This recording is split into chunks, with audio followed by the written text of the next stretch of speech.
Listen, I played in the NFL. I've taken enough shots to last a lifetime. And let me tell you this, taking a shot just to lose weight, that's not a smart play. That's why I roll with Brain IQ. The all-natural weight chews cut cravings, boost metabolism, and sharpen focus. No needles, no chemicals, no crash. Just results you can chew on. And Brain IQ is not just about weight chews. They've got a full lineup of all-natural products to keep your mind sharp, your body fueled, and your health on point. Skip the needles, choose natural. Order now. BrainIQHealth.com/REF/1LiveStew. Brain IQ Chews. Smart, natural, built for results.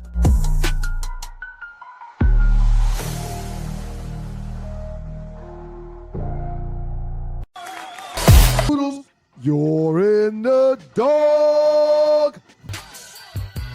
Y'all know what time it is. We got to thank God for every minute of every day. Good morning, world. It's your boys, the two live stews. He's Doug and I'm Ron. Good morning, Ron Lee. I don't put an H in it when I spell it, Ron. And good morning to the beautiful KK Ash. Also, a special shout out and good morning to the good folks at WGPR Hot 107.5 FM HD2 in Detroit. Good morning, Detroit. The Sports Rap Network is in the building and the Stews are happy to be a part of it. Good morning to all of them. And good morning to you too, Dougie Stew. How you feeling this morning, sir? I'm great, man. How about you? I too am absolutely stupendous, sir. So what's the throwback going on here? Is it some type of Georgia Tech something? Okay, so Pittsburgh Pirates. I'm only going to give you one chance with the Pittsburgh Pirates. Okay, old school, so it's a throwback. So Willie Stargell? Wow, no, man. Dave Parker? The Cobra? You being funny? It's a Pittsburgh Pirates throwback, sir. Willie Stargell or Dave Parker?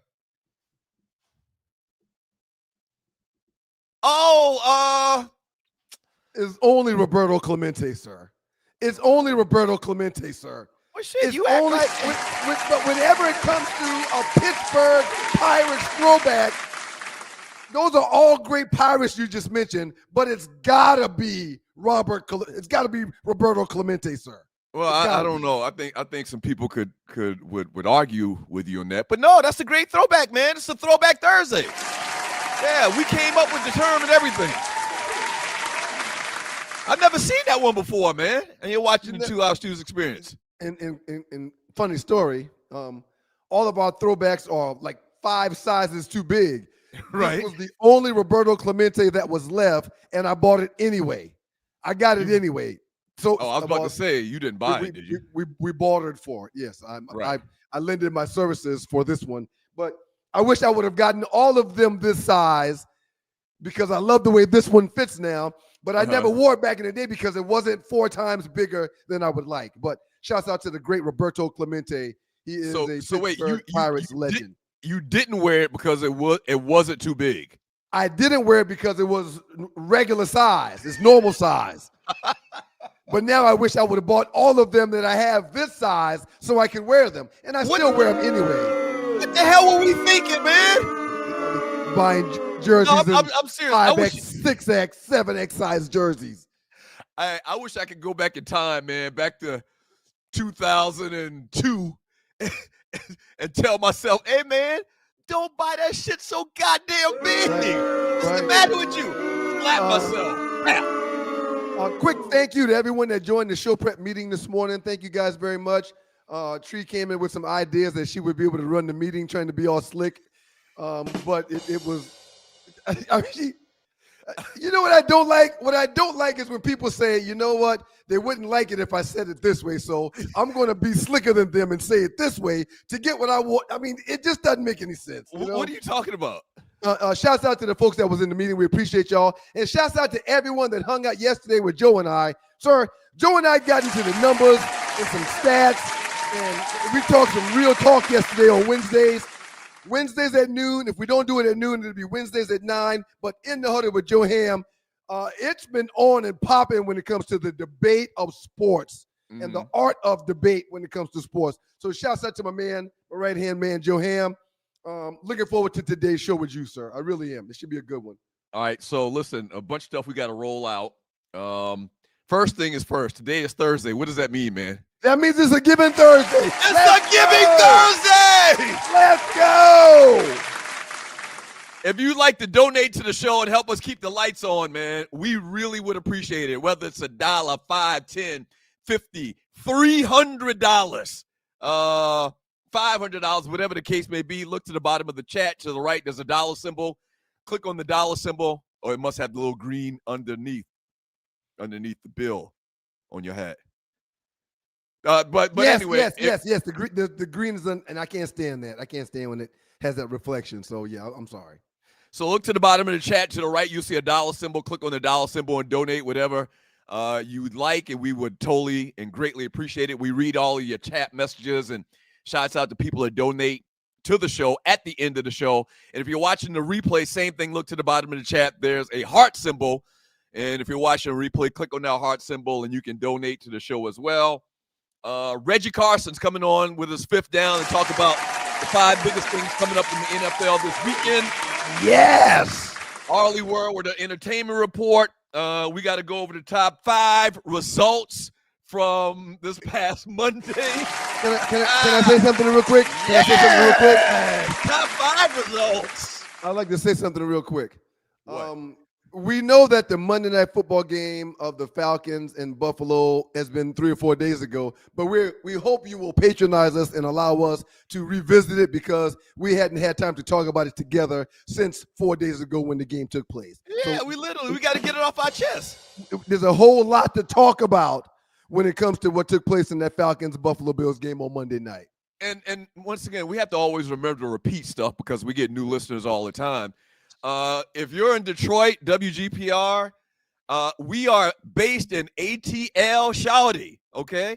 So we kind of heavy Atlanta-centric with the sports and topics and whatever. So, yeah, we got to talk about the Falcons and the big win on Monday night. Shouts out to you, Ron Lee. Ron Lee pulls up to the show prep meetings in the morning at 6:30, and I think he understands where I'm going with this hair thing. He told me my hair is growing. Yes, it is. I'm not going to do the review today. I thought about doing it today, but I won't be doing it today. But in the near future, I'm going to do what today? The review. I'm going to be doing a hair review in not much longer. But wait, review or reveal? It's reveal. Okay, you said review, like we're going to review the album or something. It's going to be a review too. Okay. I see what kind of day we're going to have, and I want you to know I will push back. I will push back. I see what kind of day we're going to have. It's a Giving Thursday. We had a good prayer this morning, but I just want you to know I will push back. So listen, a little explanation on the top 5 and on the last 48. Last 48 are the biggest, best, most interesting memes in the Two Live Stews Facebook chat group over the last couple of days. And then the top 5 is me and Ryan have a competition on best top 5 list on a particular subject. And the last couple of days have been a great day. You don't do this every Thursday. You doing this now? I'm making a concentrated effort to explain things to people that might just be listening on WGPR in particular, and people that are new to the show. We have to do that. I want to remind Ollie that words hurt. I just want to remind Ollie that words hurt. Hey, a bunch of homecomings this weekend. Georgia Tech homecoming this weekend? Next weekend. I saw that FAM uses this weekend. So Albany State is this weekend. And I think Albany State are the Rams. I think Albany State are the Rams. Shouts out to Albany State. And guess who else homecoming it is this weekend, sir? Who? The Berkeley Stags. Go Stags! I wish I could make it. You know, we need to start going down there doing an annual tailgate for our homecoming. It's funny you said that. I was just speaking to someone about that, and I know you've never been to Morris College, right? I've been to Morris before. That's in the 6D, correct? It's in the 6D. I've been there. Yeah, every school in the state of South Carolina is a mighty 6D. Yeah. So Morris has this huge homecoming every year. Albany State has their huge homecoming. And you know who else has a huge homecoming in high school? They said Burke has an off-the-chain concert, a homecoming with concerts and everything. I can see that. The Burke Bulldogs in Chucktown. I can see that. I was talking to my boy Ron, who went to Burke High School in Charleston, South Carolina, and he was talking about how big of a deal it is. They have concerts and step shows and all of this stuff, and people come back from all over the country for Burke's homecoming. We should try to initiate something like that back at the crib, man. I 100% agree. Maybe at least start with, big tailgate and set up a DJ. Maybe we bring Bing down or something from the ATL and do something big like that for homecoming, man, because we have a tremendous legacy at Berkeley High School in Moco, South Carolina. I agree 1,000%. I would really love to be a part of something like that. Shouts out to Southern University. They got their homecoming this weekend also. Appreciate your loose neck. A lot of homecomings this weekend. Trivia, Southern's mascot? Southern there's some kind of tiger, right? Or Jaguar. Bengal. Jaguar. Yep, I knew it was some kind of big cat. Pretty close. Yeah. What's up with all these AI videos where people are showing these big cats attacking dogs and eagles and stuff like that? Listen, man, this AI shit is out of control. I don't know if you've seen them, if you fell into this algorithm with the fraternities and sororities dissing each other. No, you ever seen? Oh my gosh, I don't have that one yet, but thanks to you mentioning it, it'll be in my algorithm this afternoon for sure. They're kind of cute, they're kind of funny, but a lot of people take that stuff real personal, man. I'm gonna send you one when we go to break. I'm gonna send you one. No, I don't think so, because the minute you send one, then they're all gonna start popping up. I got enough of that stuff coming. I'm gonna text it to you. And it's like, and they're surrounded or they're centered around babies, and the babies are dissing so and so frat and so sorority, and it's not gonna end well, man. Real quick. This your boys, the Two Live Stews, Doug Stewart, Ryan Stewart, makeup of those stews. This is your Two Live Stews experience. Thank y'all for this Giving Thursday we're about to have. Is there anything I could do or say to make you not send it to me? Well, me sending it to you is not going to affect your algorithm. I think you have to do searches. Right. How about if I say, please don't send it to me? Would that help? They're kind of funny, though. They're very insulting to certain groups. Not to us, because we the Qs, we don't give a shit. Right. There's just I got 7 to 8 buddies. I just sent it to you. God damn it.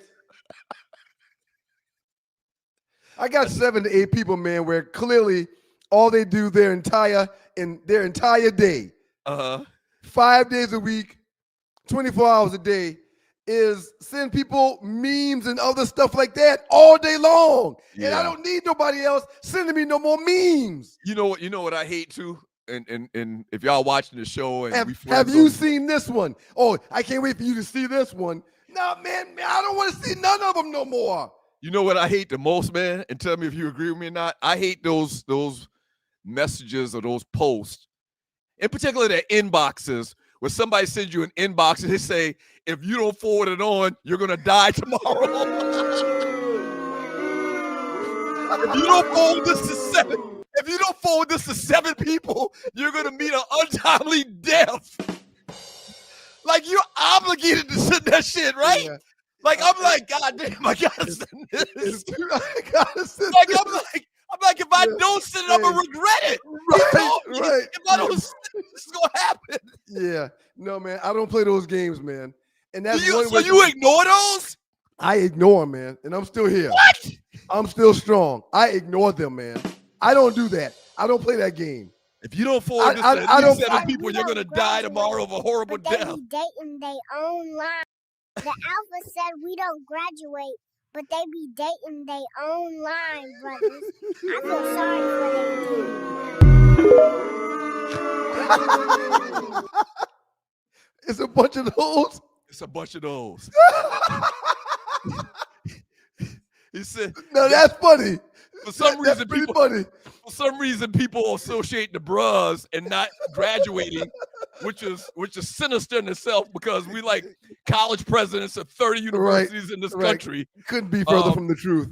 But yeah, man, it's a bunch of little videos like that, and they clowning each other. The babies are clowning each other, man. It's just the babies. They be dating their own line brothers. And you missed the last part. He said, "I feel sorry for their dean."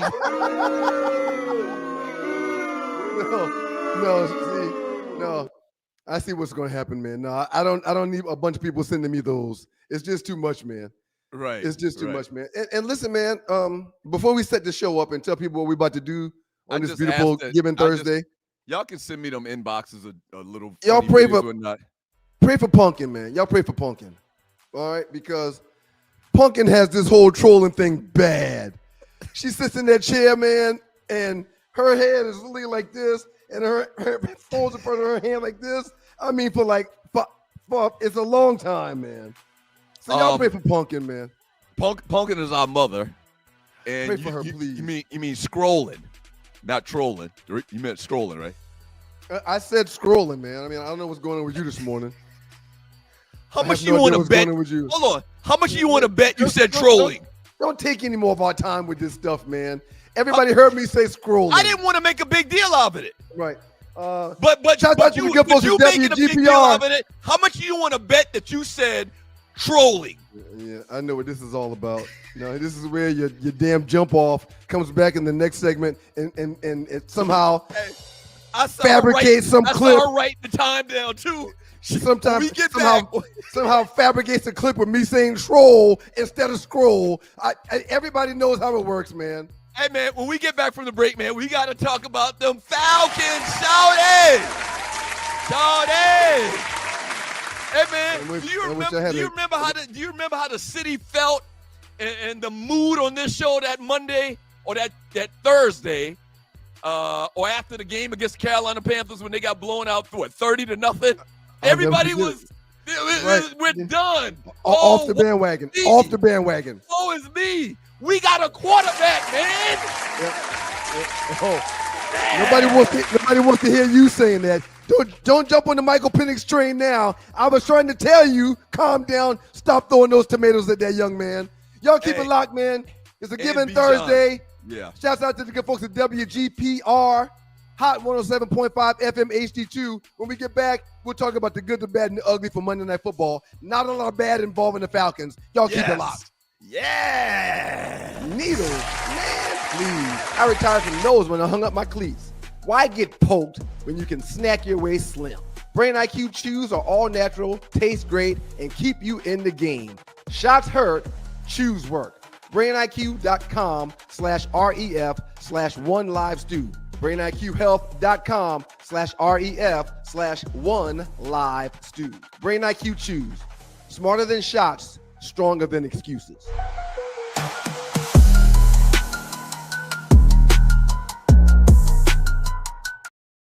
Bijan balled and the Falcons upset the Bills 24-14 on Monday Night Football behind a historic night from their star running back. Robinson, already the league leader in scrimmage yards per game, finished with 238, the second highest total of 2025, including an incredible 81-yard touchdown run. Bijan became just the second player ever to reach 450 rushing yards and 300 receiving through 5 games, joining Thurman Thomas in 1991. He also became the youngest Falcon to reach 4,000 scrimmage yards in his career.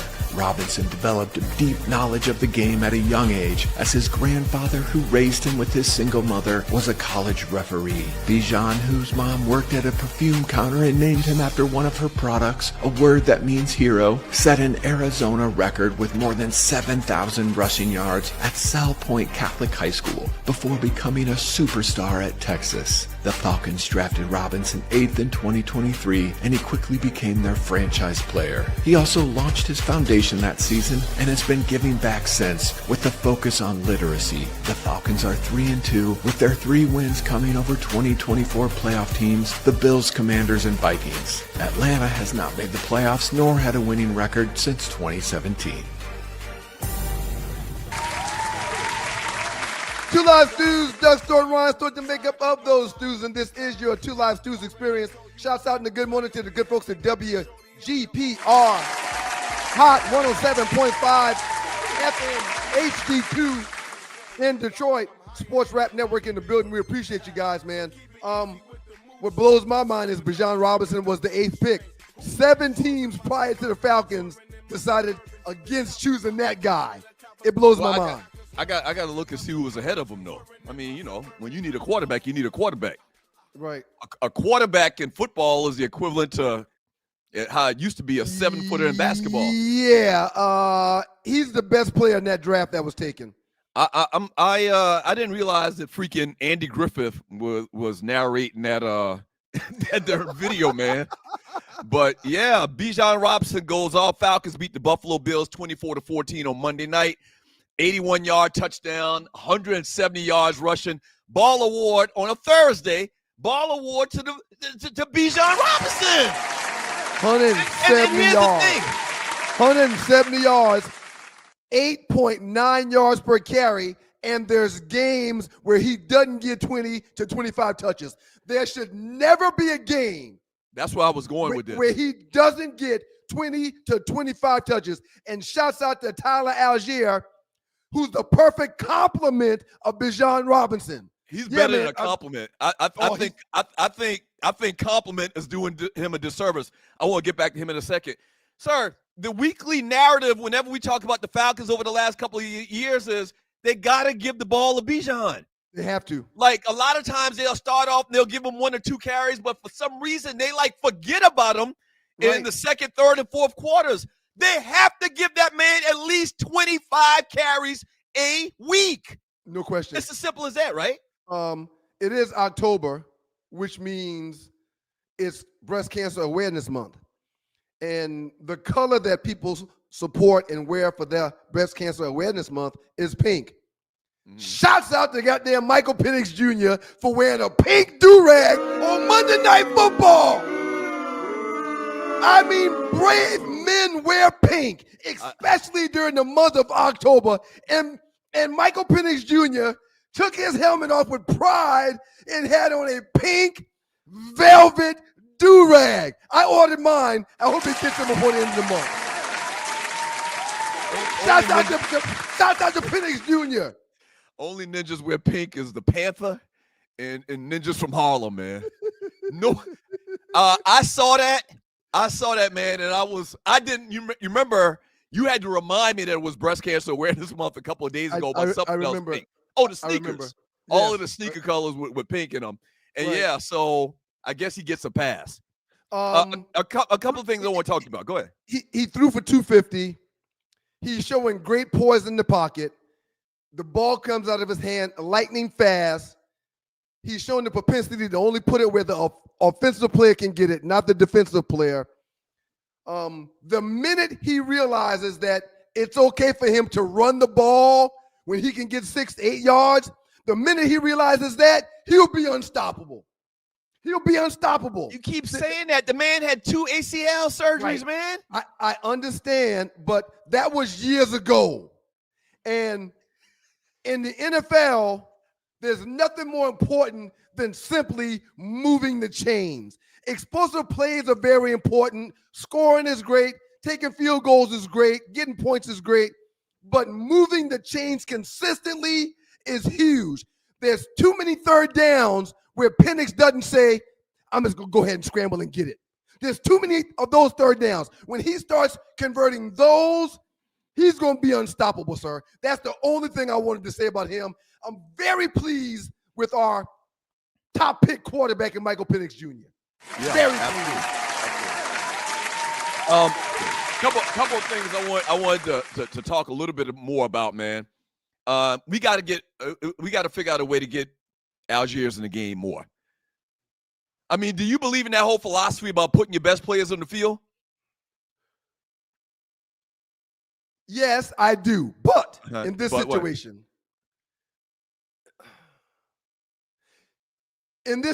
if Algier, are you saying put them both out there at the same time? I'm saying put them both out there at the same goddamn time and take somebody off the field. Who's the one person that's underproducing? Like, who would you want on the field? Would you want Pitts on? You think Pitts is a better player, or do you think Algiers is a better player? Pitts has shown great improvement so far this season, and Pitts is the single reason why London had over 10 catches for over 150-some yards this past weekend. Why? What does Pitts have to do with that? Because they're having to cover Pitts. Yeah. Yes. Serious? Yes.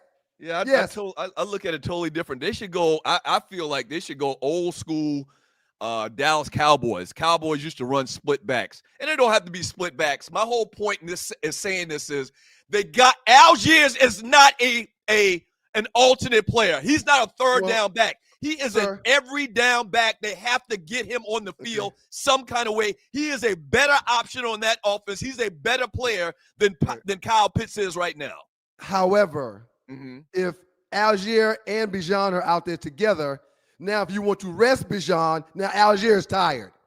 Sir, part of Detroit's huge success is them having two able-bodied running backs that could really be starters. We've got the same situation in Atlanta. So when one of them is on the field, the other needs to be off resting. So when he comes in, he also has the impact that a starter could have. And if they're both out there at the same time, that's almost like conduct detrimental. You're crazy. You're watching the two live students experience. Algier should be on the field. It's as simple as that. He's not a bench player. He's not a guy that's a bench player. He's a starter in the NFL. How many teams do you think he could start for in the NFL right now? More than half. More than half. Way more than half. Second thing I wanted to talk to you about, man, is the production of the defense. Defense has been playing great over the last couple of games. In particular, Leonard Floyd and the BDK kid, the defensive ends, they starting. Yes. But then you got Pierce Jr. and you got, what's the other guy named Walker. Pierce Jr. and Walker really not on the field. Like they're not getting any snaps either. And they were your first-round draft picks. They were the guys that you thought were going to come in. Is it as simple as Floyd and a BDK are experienced, they're veterans, and, they're not blowing their assignments in practice? What do you think the case is? Because we are not getting the production I think most people thought we were going to get from Walker and Pierce Jr. Our two early first-round defensive draft picks need to learn the flow of the game. They need to figure some things out. And once they do that, they're going to both be impact players. They've both shown a great get-off on the snap, and they've both shown strength.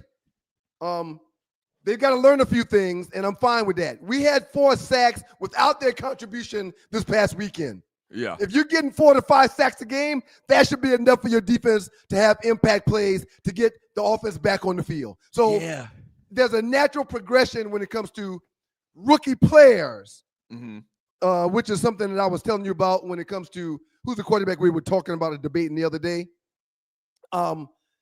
Give these guys time to learn. It's a natural progression. It'll be okay. They're better for being on the sideline, being coached up on what they need to be doing when they get out there. It's going to be okay. Yeah, and I guess, it's I don't want to get too deep in the weeds about it, but when you draft guys that high, they got to contribute. Right. Well, and they're not really contributing right now. That game, this past weekend, we did not see Walker. We did not really see Pierce Jr. a lot at all. You saw Floyd, who Floyd has been in the league. I think they said he's been in the league for over 10 years. So these guys are stone cold veterans. They know how to get after the quarterback. The defense played great. I get it. But, man, I wish we would use top draft picks for guys that can start day one. The Philadelphia Eagles have taken an excessive amount of Georgia Bulldogs from the defense in Georgia, okay? When those guys first got in Philadelphia, you didn't see them every snap. You're starting to see them more now when they're healthy and on the field, but it takes time for these cats offensively and defensively to learn. I agree with you. Top 15, top 18 picks need to contribute. They need to be on the field, but when it comes to rookies, they need to be given time to learn also. It's a whole different ball game than it was in college football, sir. It's a little side conversation, but not really side conversation. Do you like the pistol offense, man? It's working for what we do. and I understand why we do it. I understand why the Falcons are doing it. Bijan Robinson has amazing vision. He doesn't need to get the ball 5 to 6 yards from behind the center. He needs to get it 8 to 9 yards behind the center to open up the amazing vision that he has. I get it, and I'm fine with it. Now, I still like the ball to come from under center, which is something that we don't do. I hate that goddamn pistol, man. I understand. I hate it with a passion. The thing about the pistol, man, is who was kind of the first person that you can remember noted for this pistol offense? Like, what offense ran this pistol offense? What quarterback ran this pistol offense? You're going to say Quincy Carter, aren't you? No, okay, I didn't okay, go. It's not that far back. Go ahead. Kaepernick. When Kaepernick was at Nevada, that's exclusively what they ran. I can't remember anybody running that before him. Right. And the reason they ran that is because he was so athletic that he could run his option without even having a fullback. Right. That you'd be able to put another block out there in a tight end or something like that, a bigger, better blocker, okay, that you can run the option play and be very, very productive with it. Right. I hate that goddamn pistol offense in the NFL, man.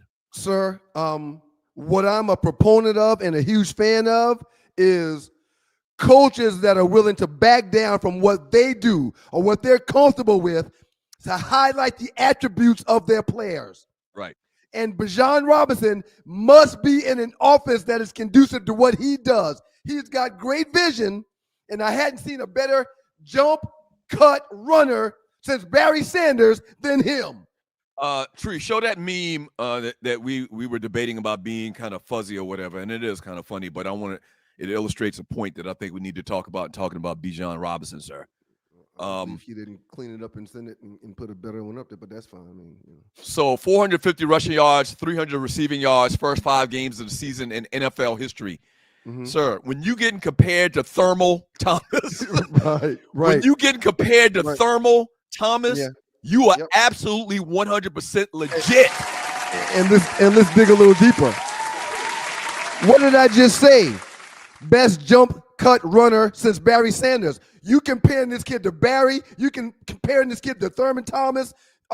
Sir, they got a monster back there in Atlanta when it comes to Bijan Robinson. A monster. And they don't give him the ball enough. I know we talked about it earlier, man, but it really bothers me that I've made this statement a couple of times over the last couple of years too. He's the best player on the team. No question.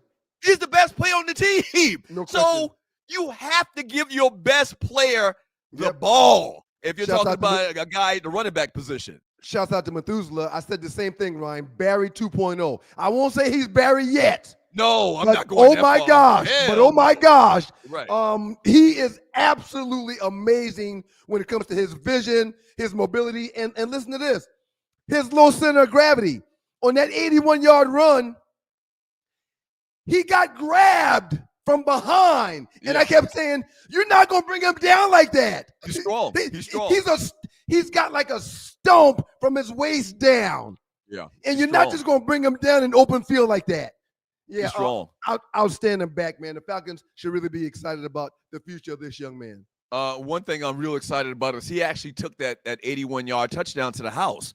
He's had a bunch of big plays where he's broken out and, got cut off or got ran down or whatever. Defense had a good angle on him or something like that. Sir, I mean, back in my day. Shut up. Back in my day. Back in my day, if I ever got in the open field, it was a wrap.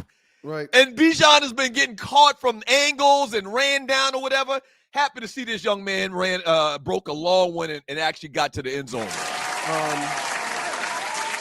I would be remiss if I didn't share some concerns that I have. Mm-hmm. Outside of Bijan Robinson in London, they're gonna have to find 1 or 2 people that can tote the load or be positive yards on that offense. I'm concerned about Jake Matthews being gone or injured with that ankle. He is the rock and the center point of the offensive line. Sometimes Penix does misfire, with his passes, but I do think it's still early in his career. Somebody mentioned this is his second year being a starter. That is not correct. This is like his 10th to 12th game of being a starter. He was not the starter last year. He came in to relieve Kirk Cousins of his duty. So he has not had a full year of duty. So the misfires that we're seeing that comes from him, those things can be corrected. And lastly, man, special teams hadn't been good, and we are getting way too many penalties. Mm-hmm. We gotta stop with the flags and the illegal motions and this guy wasn't sad, or we gotta stop with those things. But again, those things are minor. If you got the victory, you can get those things corrected. I'm really happy about where the Falcons are right now, going into week 7 of the National Football League. All right, when we get back from the break, man, my man Reggie Carson with his 5th down coming on to talk about the 5 biggest stories this weekend in the NFL. Stay tuned for that. Penix had a huge pink velvet do-rag on. Well, you know, he's perfect for Atlanta. He is perfect for Atlanta. What are you trying to say? He's perfect for Atlanta, man. We need what does that mean? We need a black quarterback. He's blackety black. Oh, yes. Okay. I thought you were mentioning something dealing with our high rate of homosexuals in this town. I wasn't going there. Allegedly, there's a high frequency of. It's not alleged. It's not alleged. And it's fine. Y'all be who you want to be. Be happy being who you want to be.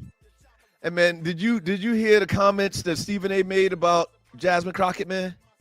I did.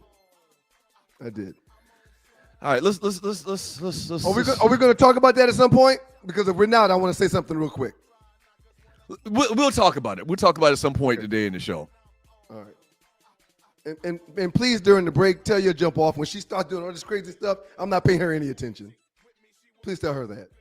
She's going to mess around and dislocate her neck. Up next in the dog, with your boys, the Two Live Stews. I don't think you can dislocate your neck, man. The way she be herking and jerking, man. Reggie Carson with the 5th down coming up next. Yeah.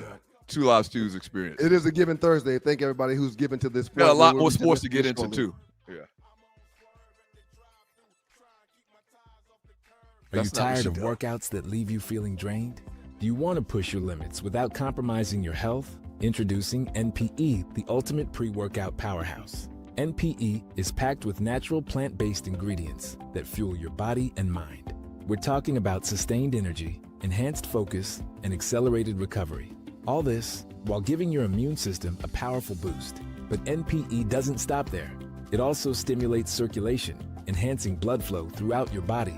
And it doesn't just improve your workout performance, it also boosts fertility and sexual drive in both men and women.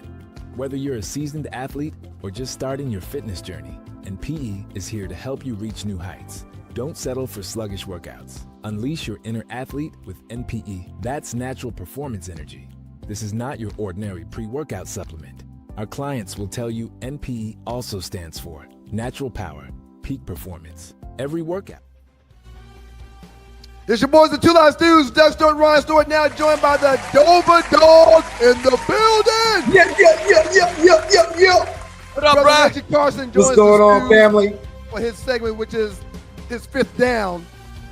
He's got a whole bunch of them, a bunch of good stuff. What you got here today, dog? You wearing a baseball jersey too? Nah, that's not the Nationals. This is the old school Ron Jaworski 1980. The Ron Jaworski Jones. 1981 Pro Bowl. Pro Bowl John. The National versus the American. If anybody can find something like this, baby, I got it, baby. Wow. That's dope, bro. Bro, a lot of good stuff going on in the world of football, bro. You just heard Doug and I talking about the Atlanta Falcons and their huge win on Monday night. Go ahead and get into your 5th downs, bro, unless you've got something you want to mention before you start with your 5th down. No. Yeah, look, first of all, guys, great segment, great show. The show is popping off already. A lot of stuff that I'm going to talk about, you guys have already highlighted and talked about. But look here, man. Number 5 is a clear-cut winner at number 5. We're talking about the swashbuckler, the pirate, the Buccaneer himself, Baker Mayfield. Yeah. Look, man, look. Sometimes it's not about where you start; it's about where you end up. And this kid was released. This kid was on his last opportunity, and we're talking about it. This guy has the opportunity now to be an MVP. He is really taking over that team, and he's top 5 in passer ratings. He's making better decisions. He's not doing some of the things that he used to do, and he got out of Cleveland. Yeah, he got out of Cleveland. Right. And it's funny, they mentioned him yesterday. They mentioned 3 teams that he's played for over the last couple of years. I think he's actually played for 4, but you're 100% right, man. He's had an opportunity to get better. He's probably, understands the game a lot more, found a great system, a great system for him, and he's doing great. I got to give him credit, man. He's doing it without his top wide receivers. He's making timely throws and keeping drives alive, huge third down plays, a couple of huge fourth down plays. And outside of Baker and the magic that he's been creating and producing, the defense is coming to play. They're getting picks, they're getting sacks, they're getting turnovers. He looks really good, Q. Tampa could be at the end of this thing.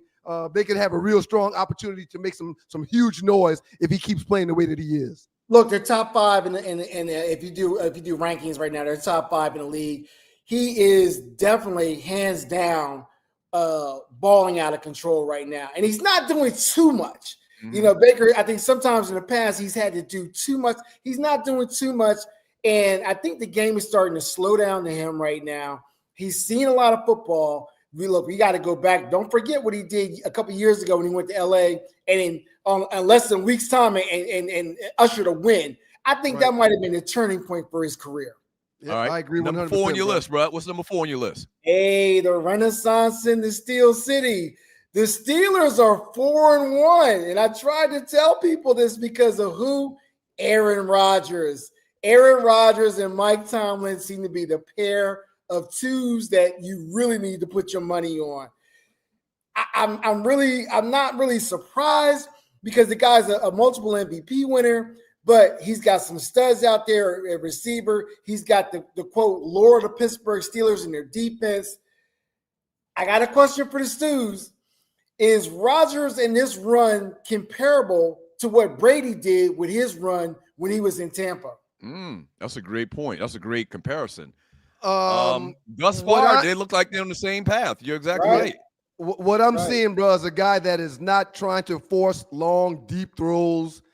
He's making smart decisions. He knows he's got a couple of targets he could use. He knows he can depend on the defense. Bro, I agree 100% with you. My only concern is that the only team they've really beat that is of any substance to date is the Seattle Seahawks.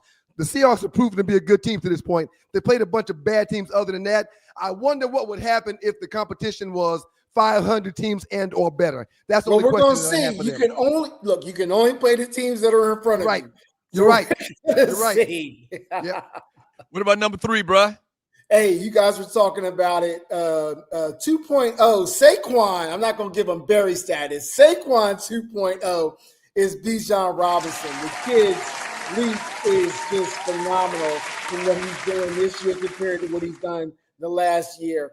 That 81-yard sliver, hop, skip, and a jump hit the hole. That hole might have been this big. Hit the hole and was gone. And like Ryan said, they tried to drag him down. He's just too strong to do that. The Falcons, look, the NFL is a copycat league. Run the ball, control the clock, keep your defense rested. You got an opportunity to win. Atlanta's showing it big time. And because you've got a rookie quarterback, like you said, Penix is still in the scheme of things, a rookie quarterback, you're limiting his opportunities to make mistakes. Yep. Hand the ball off, throw the ball in the flats to Bijan. He is something special out of the backfield. Wow. And dude is he's projecting to be one of the great Falcon running backs of all time at this point in his career, sir. And there's been some really good Falcon running backs, sir. Yeah. Right. Give us number 2, team. All right, well, let me take this hat off and put on my Q-Stradamus hat. I'm going to cock it to the side because I was a little off. I said the Chiefs were going to be 2-4. They're 3-3. They did struggle out of the gate, but hey, they got Rashee Rice coming back, so we're going to see what they're going to do moving forward. Patrick Mahomes is still Patrick Mahomes.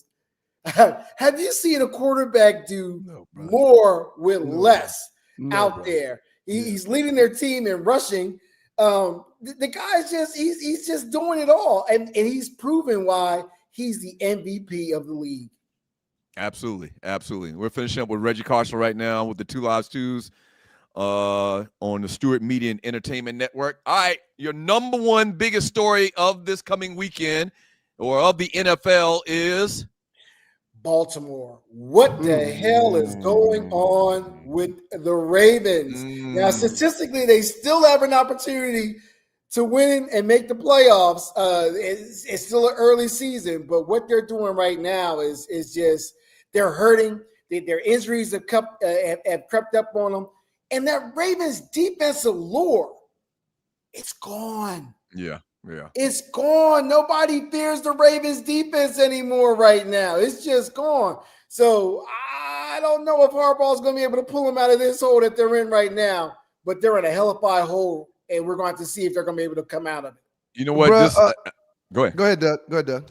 Well, I was going to say, I think this is one of those years, man, where it's just a lost year. Like several times quarterbacks have gotten hurt at the beginning of the season. I remember Dan Marino tore his Achilles. I remember Tom Brady got hurt in one of the first 1 or 2 games of the season, and those seasons were just lost. Even a basketball analogy when Jordan broke his foot like in year 2 or 3 of his career. It was just a lost year. 5-6 years down the road, we're going to forget about it when the Ravens are back to being the Ravens. But this year is shot. I don't think it's over yet. If their quarterback can come back healthy, he can win some games because he's a guy that has proven to be able to win 10, 11, 12 games a year. So we'll see how long he's out before we give them the ultimate demise of saying they're not going to make it. So that just goes to show you why the National Football League is in a whole nother state of sport all on its own, because the margins that you have to win in that season are so thin. Everything's got to work out right. You got to have a superstar quarterback or a marginal superstar quarterback. You have to have a good defense that's out there. You got to be able to control the clock, and you have to make sure that the best ability is availability and keeping your players out there. All that has to roll up into a perfect storm, and if you don't have that, you ain't gonna have that chip, baby. Bro, how much time do you give John Harbaugh to get the ship righted, especially with his quarterback now being in there? He's not on the hot seat. He's got as much time as he needs right now. Okay. There is no way Harbaugh will be under the hot seat right now. And if he did, everybody would be clamoring to get him. I remember last year when everybody was talking about Pittsburgh and, maybe we should move on from Tomlin. And then everybody in the NFL was like, well, he can come over here and coach. Right. It's always best to go with the girl that you took to the dance and the one that you don't know about taking there. Refresh my memory. Ravens have won 2 Super Bowls. Was Harbaugh the coach of the first Super Bowl team as well? He was. Yeah. He got a lot of good will built up in that town with that organization. He ain't going nowhere. Outstanding job, brother Dove. We appreciate you, man. Good job. Good stuff. You're watching the Two Live Stews Experience. Doug Stewart, Ron Stewart. The Dover Dog in the building. Appreciate you, bro. Hey, one last NFL note, and you are watching the Two Live Stews Experience. You seen this thing going on with Tua?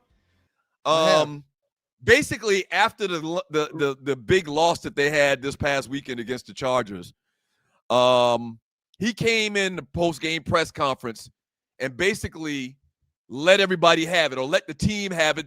They suck right now. I think he kind of phrased it as we suck, and I'm not doing great as well. No. Go ahead. The first time at the post-game press conference, he did not talk about we sucking. He was accountable for 3 turnovers, but he talked about the guys that wasn't coming to meetings. He talked about having the only players meeting that some guys didn't even show up to. Some guys came late. He talked about should we make that mandatory.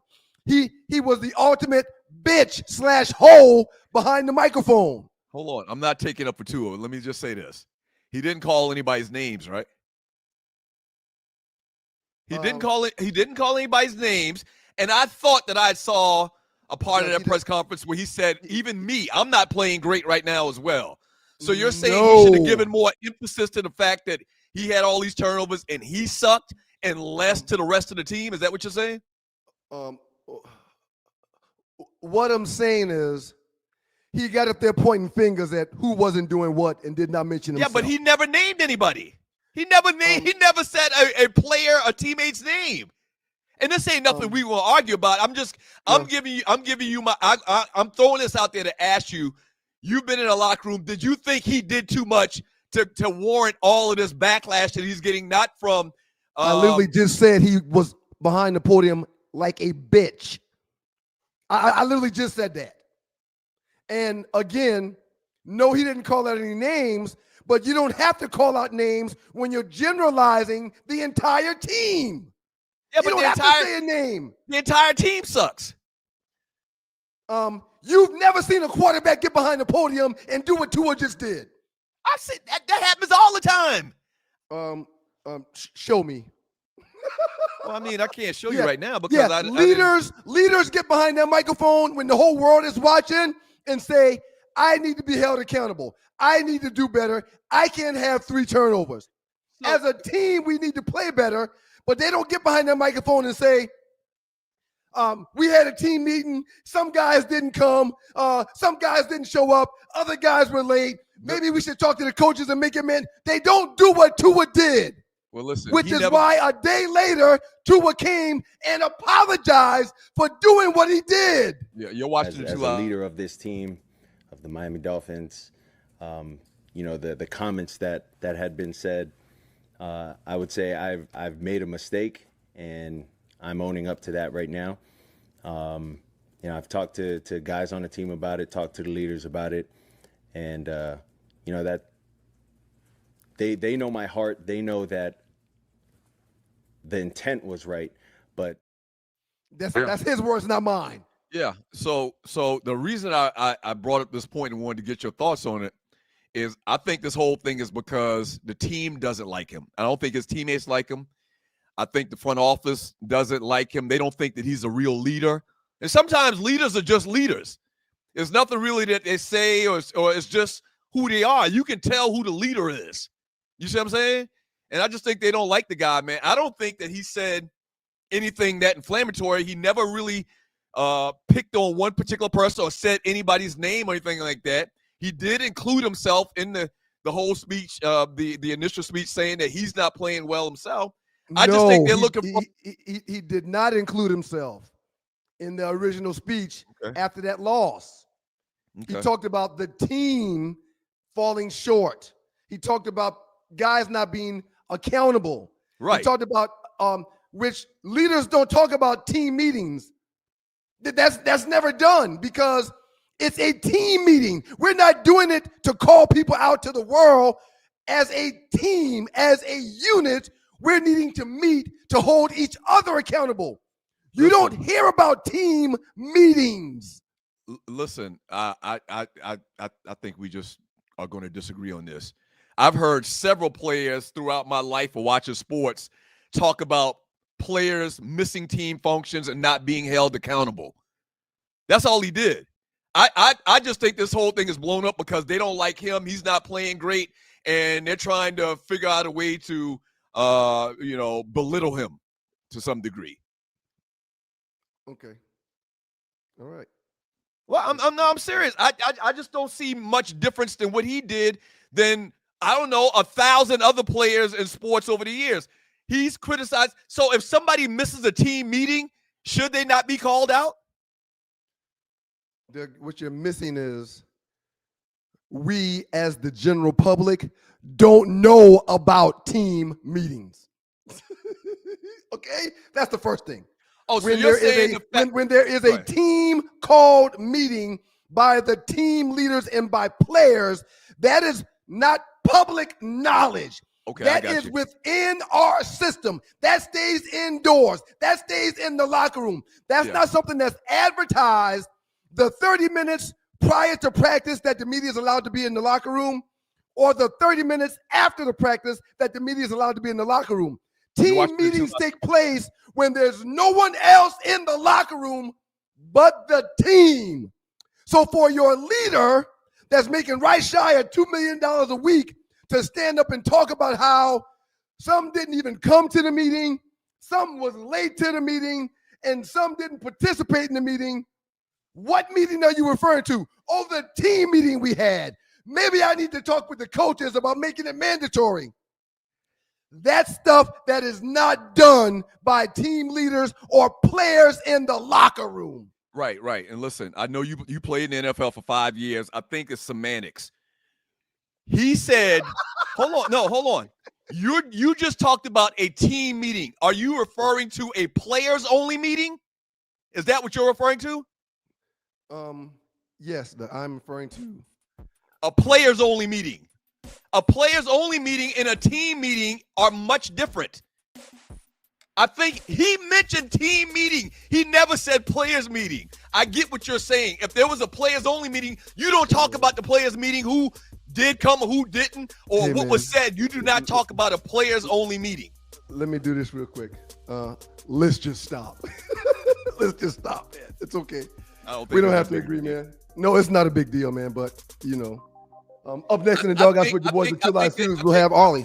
I think the organization, the city, is making him out to be a scapegoat because they suck right now, and he hasn't been that great. I don't think what he said is that much different than what other players have said throughout the history of the NFL. I don't think it's that much difference. Is my real point. Yeah, he's the same quarterback that called out Tyreek Hill earlier, which is when people jumped off the bandwagon originally before the season. Yeah, He's not doing things you want your quarterback or the face of your franchise. Now listen, I'm not bumping for him. But clearly you are. No, I'm definitely not. Yeah, I'm not bumping for him. Well, what I'm saying is what he's done or what he did or what he said is not much different than what I've seen other players do throughout the history of the game. Right. Period. That's the only point I'm making. I would ask you to share examples of those players that did what Tua just did. Up next in the doghouse with your boys, the Two Live Stews, Hollywood steps to the table and gives us birthdays, gives us entertainment. She'll also talk about the Stews cruise we've got going on in the building for the big game in February. Yeah. And also, stay tuned. It's fun around here. We definitely got to talk about the top 5 results. We got to talk about this. A couple of top 5s ago, you mentioned how the biggest difference in voting in the history of the top 5. Right. I mean, that's actually the case this time. Right. It's been the case every time I've mentioned it before too. So, it's all good. Yeah. Needles, man, please. I retired from those when I hung up my cleats. Why get poked when you can snack your way slim? Brain IQ chews are all natural, taste great, and keep you in the game. Shots hurt, chews work. BrainIQ.com/REF/OneLiveStew. BrainIQHealth.com/REF/OneLiveStew. Brain IQ chews. Smarter than shots, stronger than excuses.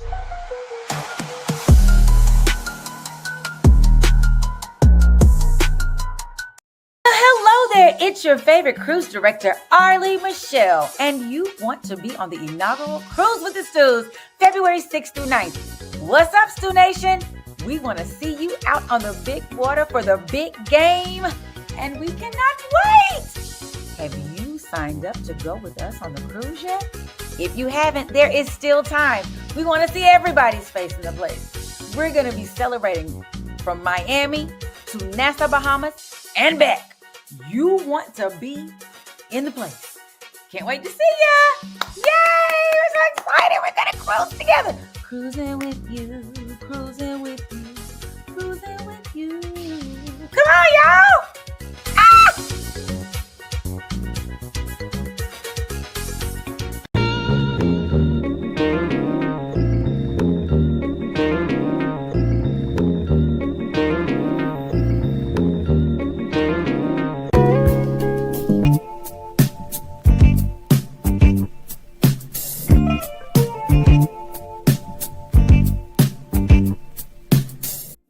Welcome back to you boys, the Two Live Stews, Doug Stewart, Ryan Stewart, the makeup of those stews. We're now joined by the lovely Arlie Michelle. Why am I getting booed? Why would the crowd boo Ollie No. Michelle? No, you're not getting booed, Ollie. No. What in the world?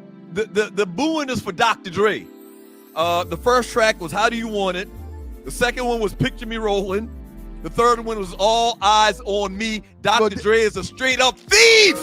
Well, hold on. That's what hip hop is, though. They took samples from Doesn't he have to pay R&B for those music samples? to make the Yeah. beats. Yeah, if he's using that, he's paying for it though. So he ain't stealing nobody's beat. But listen, here's my thing. I never thought until I heard that video or saw that video, I never thought that he was straight taking the beat, the exact beat. But everybody is. That's what all of it. Everybody does that. I always thought that that's what hip hop music does. Everybody it's all about sampling. Who got the best sample to make the music? As a matter First of of all, fact, hi everybody. My name is Arlie, and for whatever reason, Doug decided to boo me on my entrance. I either need to no, make a Ollie, new I didn't entrance, boo you. or we got to start over. That was a boo for Dr. Dre. It wasn't good. I can't win around this. I can't win. And I Shouts out to can't get over. Shouts out to LL Cool J, who every weekend on his station on Sirius XM has a show called Respect the Sample, where he goes back every week and plays a sample of a song that is used in today's music. Well, hold on. Let me say this. I bet if you go look at his liner notes, they have given credit. When you don't give credit is when, and they've paid for that said sample, and the people are excited they're using the sample because that gets them money. So let me say this, and you're watching the Two Live Stews experience. Doesn't this give you a better appreciation for somebody like Jermaine Dupri who doesn't use a bunch of samples? Like Dr. Dre straight stole the music. Like that's no different than the original song. JD produces and comes up with most of his own beats. He doesn't use a bunch of samples like that. I'd have to go do the research on that because I don't think that's altogether factual. But I'm not going to argue with you because I haven't had a chance to do the research on it. But I'm going to do it.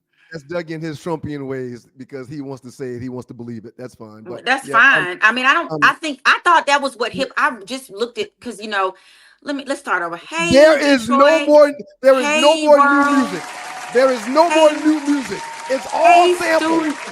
Hey, Stu Nation. For whatever reason, they decided to make my little 10 minutes of fame the argument about samples. Y'all know it's a rough time right now about everything. Hey, Ollie, go ahead with your entertainment report. We're sorry. I'm sorry, y'all. It's your girl, Arlie Michelle. For those who don't know me, I am the lowly person on the studio audience. Give it up for Arlie.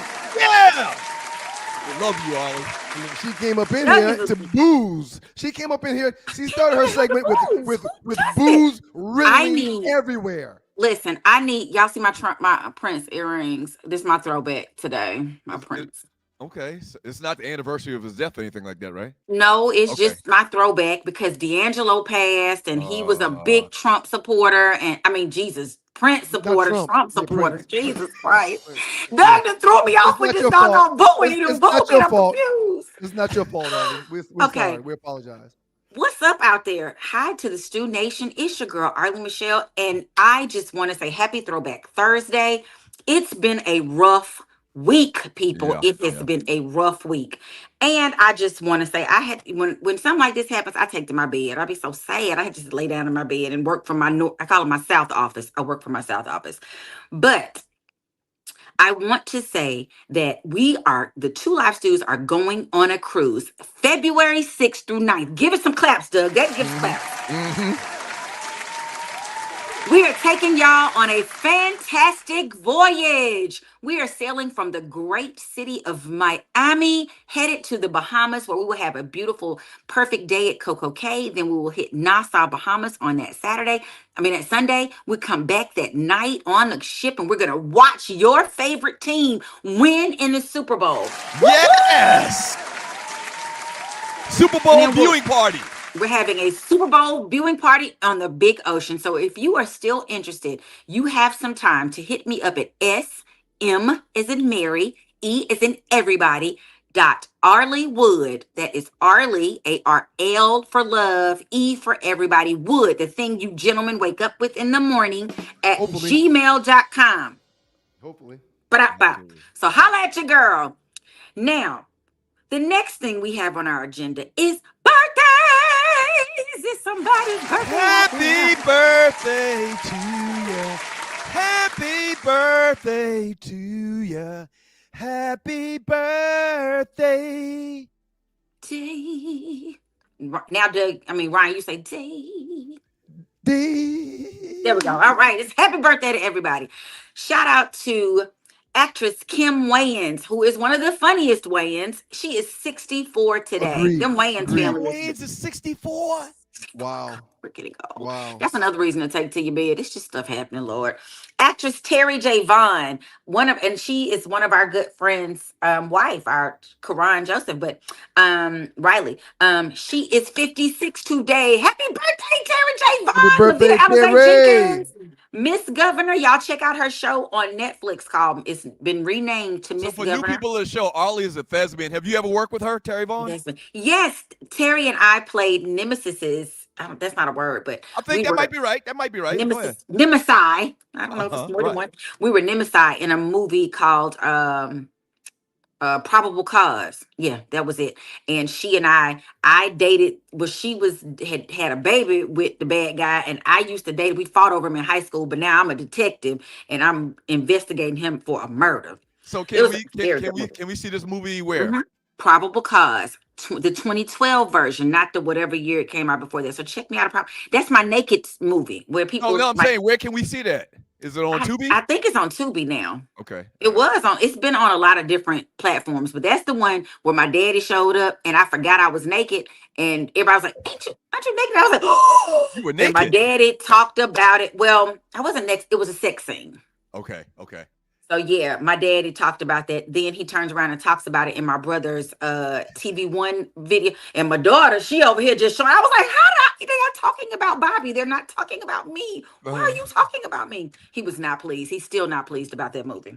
And it's only like a few seconds. It's not a whole like sex scene. It's like Anyway, tennis phenom Naomi Osaka, 28 today. Happy birthday, Naomi. Happy birthday, Naomi. Happy birthday, and Naomi. Yesterday, we missed 3 R&B out of our R&B world birthdays because they were on yesterday. Keisha Cole, who was 44. Singer Eric Benet, Love me some Keisha Cole. Yeah. I tell you what her mama did to me one time. I had to tell y'all, me and Keisha Cole, we were on the red carpet one day, and her mama walks up to me and she says, what's the song by how did you get here? And she said, I got hit on the bus, bitch. And I was like, what? Frankie, right? Her mama's name was Frankie, right? Frankie. She's dead now, May right? she rest in heaven or wherever she went. She was so funny. She was so serious, y'all. And I was like, oh, she sings. But then when she said, I got hit on the bus, bitch. I was like. Frankie was off the chain, man. I used to watch the little reality show a little bit. Yeah. There was no chain for her. She was, and I'm standing on the carpet trying to look all cute. I had broke my toe. That's a whole nother story. But anyway, an R&B singer, Genuine, is 55. So happy birthday to Genuine. Tony. And I want to send a shout out. I am remiss. Y'all, shout out to my godmother who had a birthday the other day. And we were on the show and I forgot to wish her a happy birthday. Happy birthday, Dr. Doris Creasy Waters. Happy birthday, Doc. Happy birthday, Dr. Waters. And many more. So y'all know we got to talk about first up D'Angelo. I don't know if Tree is able to play the clip because it was long, but he talked in the clip and I said if she couldn't, I would tell y'all about it. In 2011, something shifted. After welcoming another son and after almost a decade away from the public eye, D'Angelo announced a tour. It was the warm-up as he was gearing up to perform for the first time in years in America at the Bonnaroo Music Festival with Questlove, who he had made up with after their falling out years prior. D'Angelo was finally ready. In December 2014, more than a decade removed from his previous work, he released his third album, Black Messiah. He originally wanted to release it later, but he was so moved by the Mike Brown and Eric Garner police-sanctioned killings that he moved up the release. Ain't nobody talking about nothing. The music that's coming out now, everybody's talking about, how many drugs you sold, how many bottles of champagne they popping at the club. And ain't nobody talking about no real shit. So, we as artists, I really feel like we got a responsibility. These kids, they paying attention to us. They looking at us. Wow. That is profound. Even in that video that I pulled that from was done like 10 months ago. It didn't even in relation to his passing.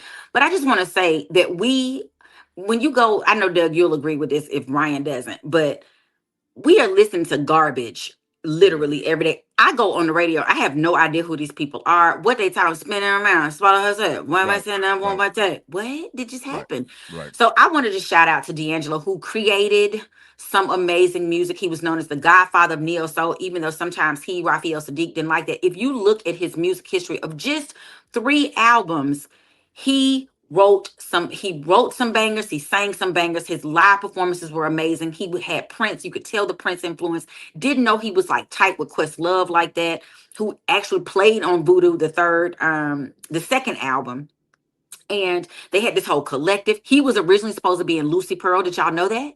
I did not know that. I did not know that. I didn't know that either. Like, he was supposed to be he was working on Voodoo and didn't have a chance to get in there. He and Raphael Sadiq and the other gentleman whose name is escaping me. Oh, Ali Shaheed Muhammad. They were like super tight. He helped them write. Like, did you know he wrote You Will Know? Remember, You Will Know. No, I didn't know that. I did not Didn't know he wrote that and produced and did all the stuff for that. 2 things. 1995 is the most memorable song and most played song in 1995 was probably Brown Sugar. Okay? I mean, and we'd have to go and look, but it's probably a bunch of great songs. But that was the debut. That's the first song that most people remember D'Angelo from. The second thing is, I asked this question in the Two Live Stews Facebook chat group yesterday. When you think of neo soul, do you think of D'Angelo? Like, were we using the term neo soul before Brown Sugar and D'Angelo came out? No, they say the term was coined. It was coined specifically for his genre, for his album that came out. He signed to like whatever record label he signed, EMI, I think, and they didn't have any black artists on it. They were known for rock and all that kind of stuff. And when they signed him, they had to figure out something to call what he was doing, and they called it neo soul. Raphael Sadiq didn't like the term. He was like, soul is what you already have. Ain't no new soul. It's just soul. So why are we coining a phrase for it? But it became a category all because D'Angelo came in, who ushered in, the road for Maxwell, Erykah Badu, Jill Scott, and so many other artists who then fell under the category of neo soul. Yeah, Jill. Thank Scott, you for the history Erykah lesson, Badu, Ollie. That's pretty good. We appreciate that. Joy. Yep. Who else? What's the young fella always wear that has Neo? Like, just so many artists. The point is I think the first time I heard the term neo soul, it was surrounded around D'Angelo. Uncle Mike said, "I just think Philadelphia when I hear neo soul." Yep. It's a lot of Philly or that East Coast sound, because we have, there's a fight, and I was going to talk about it on Monday, between who started crunk music. Memphis is, and it's not a fight, but UGK is like, it was us in Memphis, and Atlanta's like, hold on, Lil Jon, we did that, and they were saying, nope, we started it. Y'all might have elevated it, but we started it. So, there's a lot of areas have a sound sometimes, and I think that Philly is very well known for that, because the roots came out of Philly, so they're kind of considered in that their rap way is very different than the typical I hit that bitch in the mouth, I made her swallow, that kind of thing. We've lost a lot of great artists over the last couple of years. We actually got a meme that's going to be part of the last 48 that I want you and Tree to come on and we're going to discuss a little bit. So stay tuned for that. Yes, I just want to shout out. I feel sorry for D'Angelo had 3 children. The first was with Angie Stone. She passed away March 1st, 2025. So just 6 months ago. Their poor son, who is named after their father, Michael Eugene Archer Jr. is the son.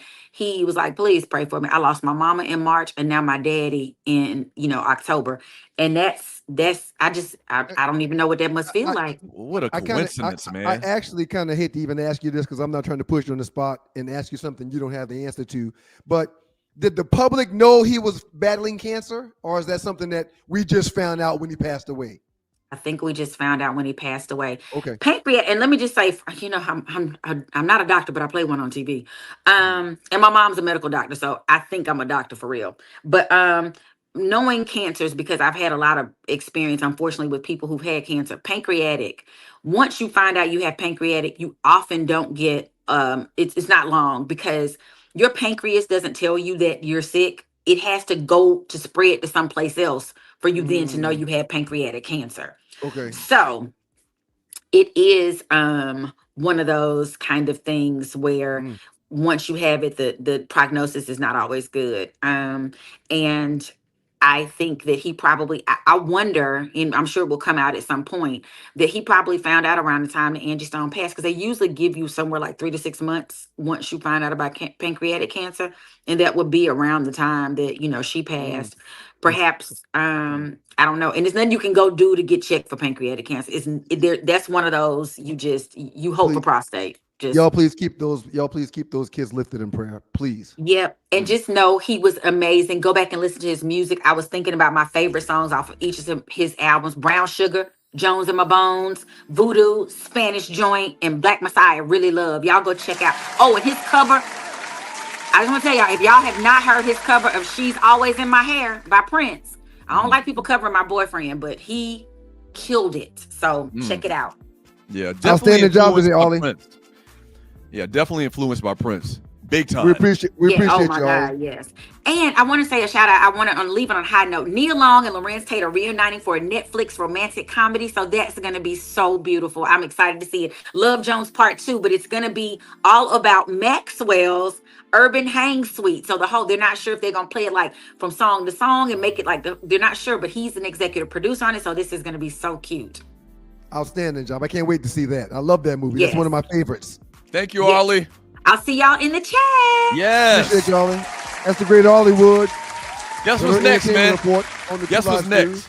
We got a top five next. We got a top 5 and a classic stews. Yes. Yes. Top 5. Yes. Yep. Rest in peace, D'Angelo, man. I played all of his music on yesterday. I just kept it rolling in the car.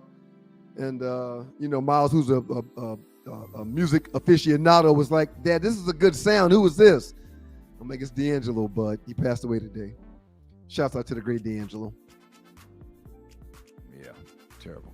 Needles, man, please. I retired from those when I hung up my cleats. Why get poked when you can snack your way slim? Brain IQ chews are all natural, taste great, and keep you in the game.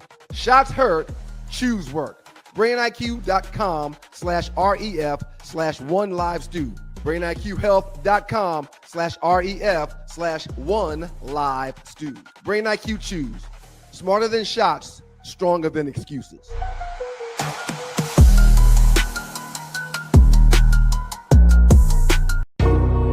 Hey, yo, Bird.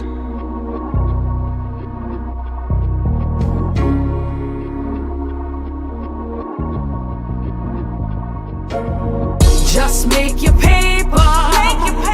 Any way you choose.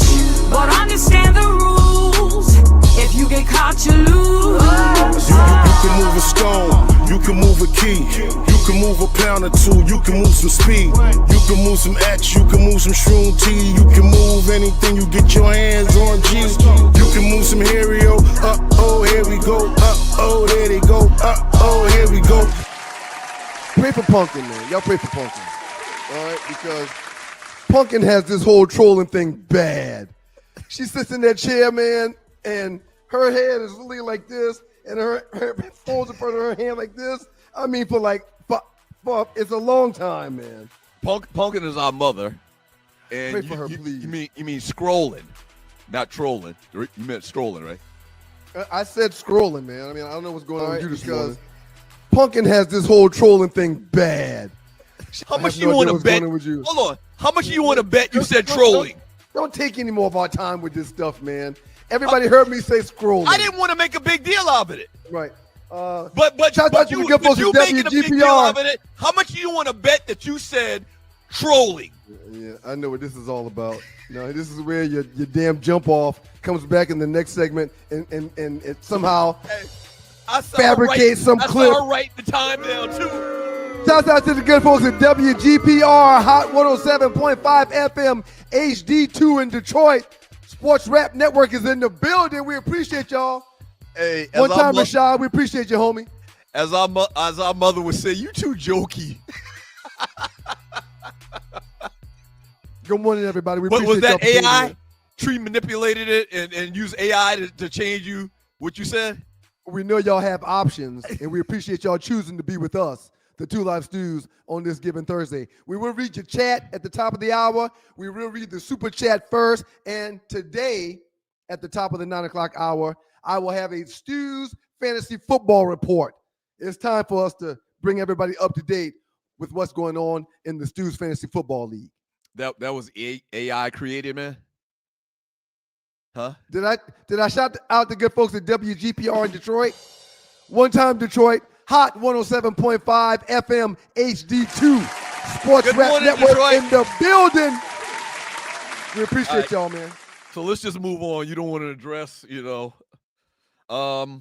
So top 5, and you're watching Two Live Stews Experience. If you're new to the show, we do a top 5 competition where we pick a topic and we come up with the top 5 things for that particular topic. Everyone and we knows have a a Jungle running. Brother. Everyone knows a Jungle Brother. It's okay. It's all right. We have a running tally of wins and losses. Tree, can you show where we're at right now, or where we were at before? Or do you not have that? Do you have the one? Yeah, there it goes. That's what the number was. 23 wins for Ryan, 19 wins for me. We're going to 25. We've established that we're going to stop, and the top 5, the inaugural top 5 champion will be determined after 25 wins. And so all Ryan has to do is win 2 more times. You know what I thought about? What I thought about? What? That's a lot of top 5s.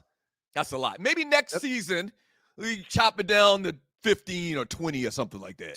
25 is a lot. It takes a long, so that's, you figure it's one a week. That's a long time, sir.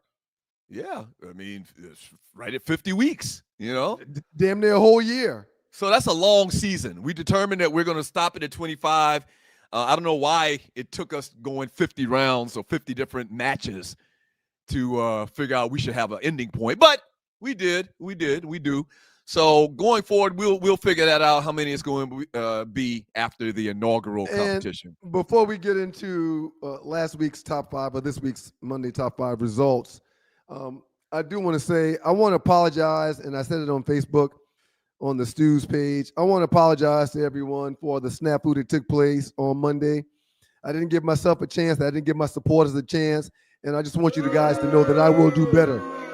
I will do better. And what happened on Monday's top 5, it won't happen anymore. I cut myself short. And in cutting myself short, I cut you guys short as well. And if there's something that I do not want, I do not want you guys to be cut short. So I apologize. Yeah, so anyway, on the heels of Cam Scatterboo balling out of control, and my brother thought that he was some type of fake tough guy coming out of Arizona State, and he realized that the jury's still out. The jury's still out. Yeah, he's played 7-8 games. The jury's still out. But I have fallen on the sword when it comes to my Cam Scatterboo hot take prior to the season. Yeah, I'm not going down that road anymore. So looking at Cam Scatterboo, you would never think that he is a proficient, hard-running, NFL talent having running back. 5'9", 4'7", running 40. Yeah, 250. I don't think he ran a 4'7". Yeah. Hey, I just thought about this, man. In the history of the NFL in the last 40 years, how many colonizer running backs have there been? Tailbacks. Zonka. Zonka. Zonka's not 40 years though. Zonka's 50 years. Zonka was 72. He's older. Yeah, and he was. So take Zonka out. So you got John Riggins. You said tailback, right? Tailbacks. Oh, okay. Yeah. John Riggins, Mike Allstott sometimes. Allstott was a fullback, but he was back there in a single back by himself. So I guess that is also okay. So touchdown Tommy Vardell is the last one I have. Okay, that's it. So maybe there's 3 or 4 more that we're not mentioning right now, but the other 3,000 tailbacks that have played in the NFL over the last 40 years have been black. Right. Is 99% of the tailbacks that played in the NFL the last 40 years accurate? Probably 99.7. Right. So that's what the top 5 came from. We thought about players that are great, that are very, very good. But Peyton Hillis, who's Peyton Hillis? Sehorn was a cornerback, not a receiver. Jason Sehorn was a cornerback. Right. So it's 30 teams. Rel Scott's given us 4 names from the last 30 years, or 40 years, I said. Yeah. So the topic was top 5 athletes that play better than you thought, based on how they look or something like that. Tree, go ahead and let's put up the results. Or show the top 5 for me and Ryan. That's right. 2010, early 2010s. Peyton Hillis was a running back for the Cleveland Browns. That's right. So here's Ryan's top five. The cover athlete for the Madden 12 team. Here's Ryan's top five. Don't look like they play athletes of all time. He had Bartolo Colon, which I'm convinced that you don't know anything about Bartolo Colon. You found that on an internet search. Zion Williamson at number 4, I guess. John Daly at number 3. Dustin Pedroia at 2, I guess, because this is actually my list right here. Use that one. That's not the one you used when we had the competition, though. That's my list right there. Use that one. All right. So you had John Daly, and then you had Babe Ruth. We both had Babe Ruth at number 1, but my list was a lot better. Show my list tree real quick. And you're watching the Two Live Shoes experience. Here's my list. Larry Bird, as I mentioned the other day, the man looks like a science teacher. And there's just no way about it, but one of the best players that ever stepped on the court. As a matter of fact, ESPN this past couple of days have been highlighting, they did a documentary on Larry Bird's trash talking amongst the league. And all these great players were coming back talking about the person who talked the most trash in the NBA. And they all undoubtedly gave it to Larry Bird. Everybody said that. That was a bad white boy right there. And I know the youngest today, they always trying to discount the old players because they didn't see them and they don't get it. But that was a bad white boy right there. We were told a story decades ago about an all-star game that was being held in, it was Atlanta or it was Houston. I forgot exactly where. But Larry Bird was like the only white guy that was going to be in the three-point contest. Mm-hmm. And rumor says that Larry walked into the locker room with his warm-up on and was like, which one of you niggas coming in second? He did not say that. That's rumor. That's rumor. If Larry Bird walked into some locker room and said, which one of you niggas coming in second? He had the brothers' respect. Yeah, but you still getting your ass cut if you use that word around brothers, man. Stop that. Unless the brothers love you. Coming in at number 4, Tyson Fury, who look at a full frame picture of Tyson Fury, the man has no waist. He goes from ribs to hips. Just horrible looking athlete. And boxers usually the most conditioned athletes of all. Charles Barkley, the mound round or rebound. I had the great Butterbean on my list. So when you put Tyson Fury, I realized I probably should have used the great Butterbean because I had him on my list. Yeah, but Butterbean wasn't great though. All of these guys are great. Butterbean was so average, mid. Being great had nothing to do with the top 5. Okay. It was don't look like they play athletes of all time. Shut up. So you're adding great to it now. No, we didn't say anything about great. That has nothing to do with it. The Joker coming in at number 2 and coming in at number 1, Babe Ruth. So Tree, show the final tally and votes that I got, please. This is an all-timer right here. And you're watching the Two Live Stews experience. Again, I can't apologize enough to the folks that I've let down with my. Hold on, I can't see. Wait a minute. 86%. Good Lord. Oh, so now that matters. But before, when I was highlighting that the last 5 times where I had a higher percentage, it didn't matter. Yeah. 86%. Good Lord, you got your ass kicked. That's not actually my list. That's my list right there, guys. That's my list right there. So the score, the tally right now is Ryan 23 wins. I'm at 20. Hey man, I feel it. I feel like this is gonna. And I honestly think you stole one. I believe you just got your 19th. That's not true. You had 18 prior to the last one, and now you got 20 somehow. But no worries, it's okay. Y'all go ahead. Y'all can't even cheat to defeat Excuse me. Right. Douglas 19, October 6th. Ryan 23. Right. Stop it. Yeah. Him and his Trumpian ways. A lie don't care who tells it, and everyone knows you jump off as a liar. She'll lie, she'll make things up. It's okay. But I do have to apologize, guys, because it was my snafu that cost us a win. So I apologize. I'll do better in the future. No problem. Hey, you ready to roll out this classic stew tree? Is now a good time we can do it? That's not actually that's my top 5 right there. So classic stew. Shouts out to Brother McDowell, the official, unofficial historian to the Two Live Stews. We appreciate you, Brother McDowell. Thank you, man. So Brother McDowell has a library of classic stew moments from the radio days. Love all listeners, 20 years ago. Love all listeners, man. Yeah, and so we're gonna give you some of the classic stew. So this classic stew clip is we interviewed the great Lou Holtz, or a facsimile thereof. That coming week, coach, my brother Ryan went to Georgia Tech, and I went to South Carolina State. And our schools are taking on each other this weekend. Can I get a pep talk for my Bulldogs, Coach? You really want a pep talk, Daryl? Yeah, Coach. Come on, Coach. Tell your team to lay off the weed between now and Saturday. Coach, come on, man. Okay, Dan, here we go. Now, men, Georgia Tech, they might be faster. They might be stronger. Lord knows they're smarter. But they don't have the toughness. They don't have the moxie. They don't have the determination that we bring into that building on Saturday. We might not be able to take their will. We might not be able to take their heart. But sure as hell can't take their athletic ability. But dang it, we can sure as hell take their women and lay a ton of money on the jacket so we can make a little scratch on the side. Now let's go! No, Coach, that's what I was talking about. Thanks as always, Coach, for your inspirational words, man. We appreciate it. Hey, before I go, I got to thank you, Stu Brothers, for drawing attention to lesser-known sports. You know, sure, you talk your football, your basketball, baseball, your fantasy, your gambling, and all the rest, but the time that you men dedicate to martial arts really makes me proud. Oh, you mean like MMA and UFC, Coach?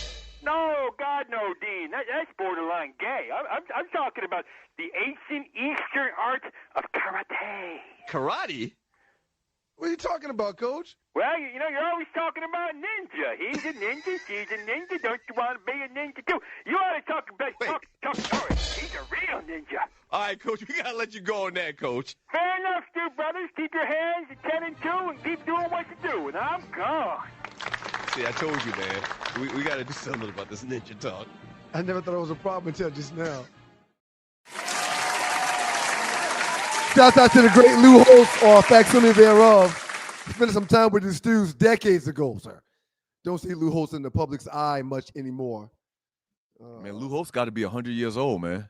I hope he's okay wherever he is. I'm a huge fan of Lou Holtz. So real quick, I was trying to set it up a little bit better, but Georgia Tech was playing South Carolina State that week. Right. And that's when Lou Holtz was still on TV giving his prognostications or whatever, and try to clown my Bulldogs. He was coming on game day every week and doing like a locker room pep talk for the team. Okay, before I look and have him do it. Before I look it up, how much would you guess Lou Holtz is right now? I'll guess too. I haven't seen it yet. 86, 87. 86? I'm saying 93. 86, 87.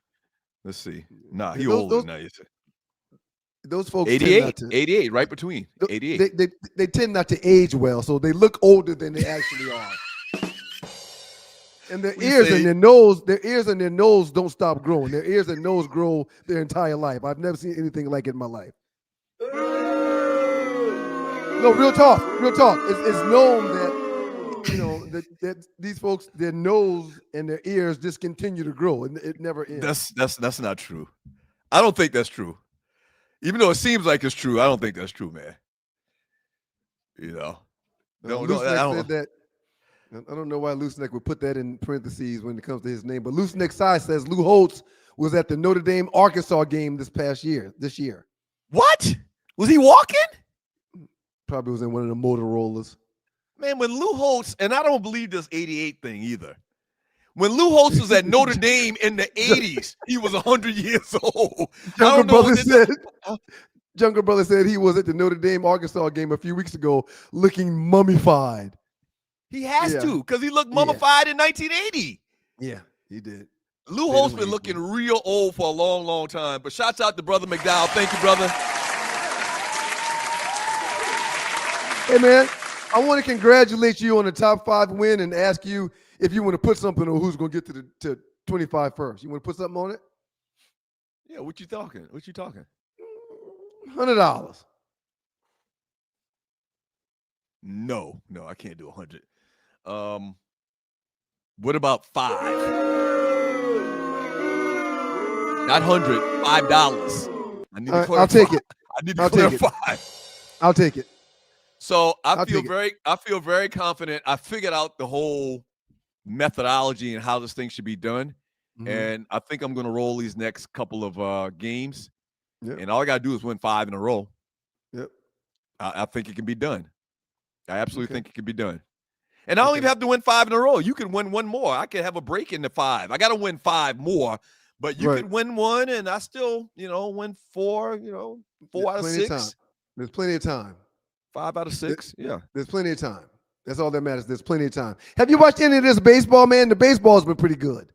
No, not really, man. I just was so busy and focusing on football and not really. What about you? Dodgers are and still I said I was going to call our folk too. The Mike, Dodgers are still the big name team in the postseason, but the Brewers are in there, the Mariners are in there, man. It's been pretty good baseball, man. Mark Gray. So this is what I'm gonna do. I'm gonna Mark. call as soon as I totally forgot. It's been running, man. As soon as the show's done, I'm gonna call Mark Gray. We'll have him on Thursday to talk some baseball, what's going on in the playoffs, and that'll be good. That'll be a good little segment. Up next in the Doghouse with your boys, the Two Live Stews. Doug Stewart, Ron Stewart, the makeup of those stews. We'll get into our last 48, but prior to getting into our last 48, essay is in the news. And we're going to take a little bit of time prior to getting to the last 48 to talk about essay. And for those who may not know what I'm saying when I say essay, Stephen A. Smith. Yeah, we're gonna somehow try to figure out how to approach the Stephen A. Smith conversation. And the sad part is he the bros, man. I guess. Well, that's not supposed to be the sad part. Well, no, because we don't stand for what he's pushing and selling. The bros ain't about tearing down our black women or our sisters or our moms. We're not about tearing them down. But we'll get into them next. On a public platform. I mean, one of the biggest platforms in media. Shouts out to the good folks at WGPR Hot 107.5 FM HD2 in Detroit. We appreciate the Sports Rap Network for having the studio.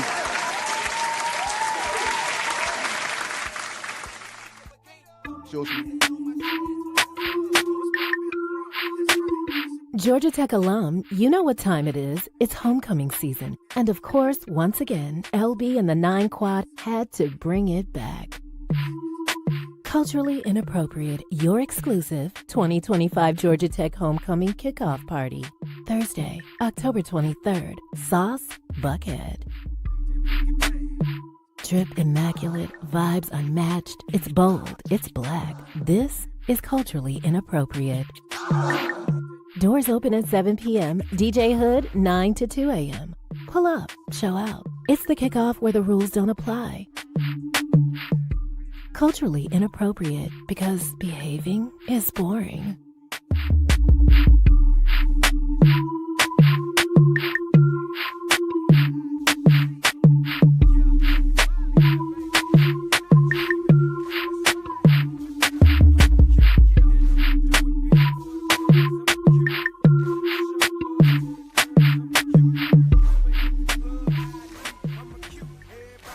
Tech homecoming goes down this Thursday. Not today. Next Thursday. Next Thursday night at Sauce. Shouts out I was about to say, you just said it wasn't this week. Brown. No, it's next week. I'm looking forward to the golf that we will probably be playing on next Friday. Looking forward to Thursday night. Hopefully I can make it. We'll see what the kids' schedule have. But shouts out to 9 Quad and LB and his crew.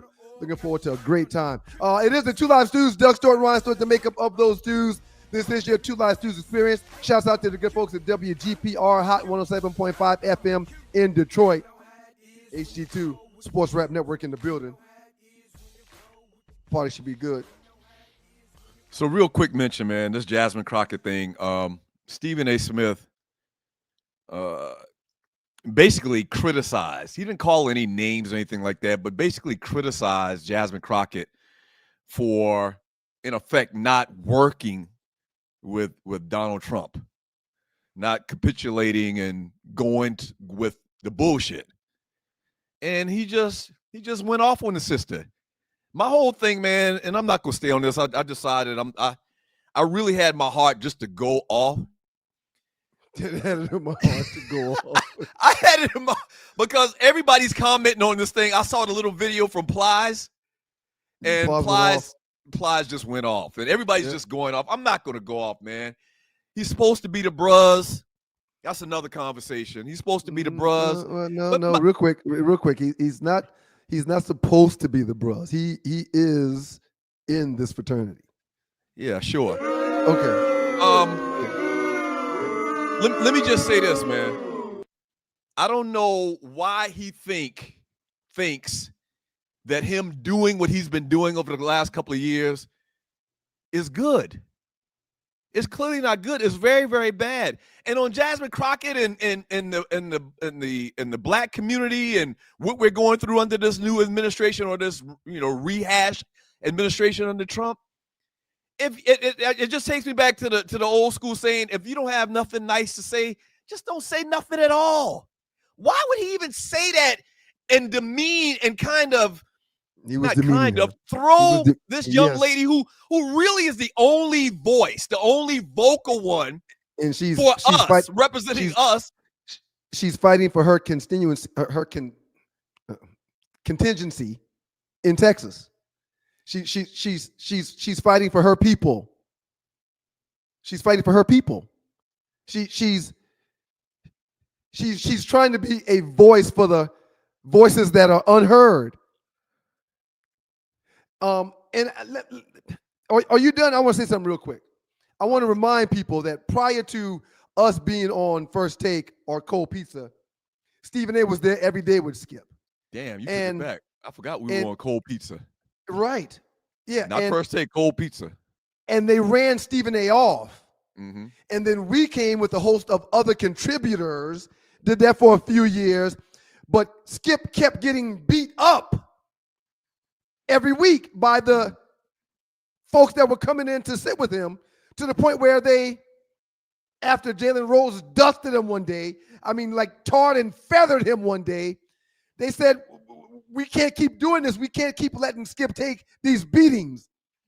And then Stephen A comes back, but he was a gentler, kinder Stephen A Smith when he came back. He wasn't the same guy that they ran off. And also very MAGA leaning over the last couple of years.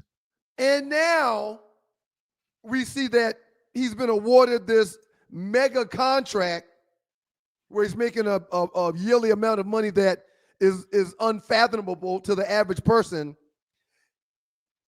But with that clearly comes the responsibilities of pushing the agenda of them folks.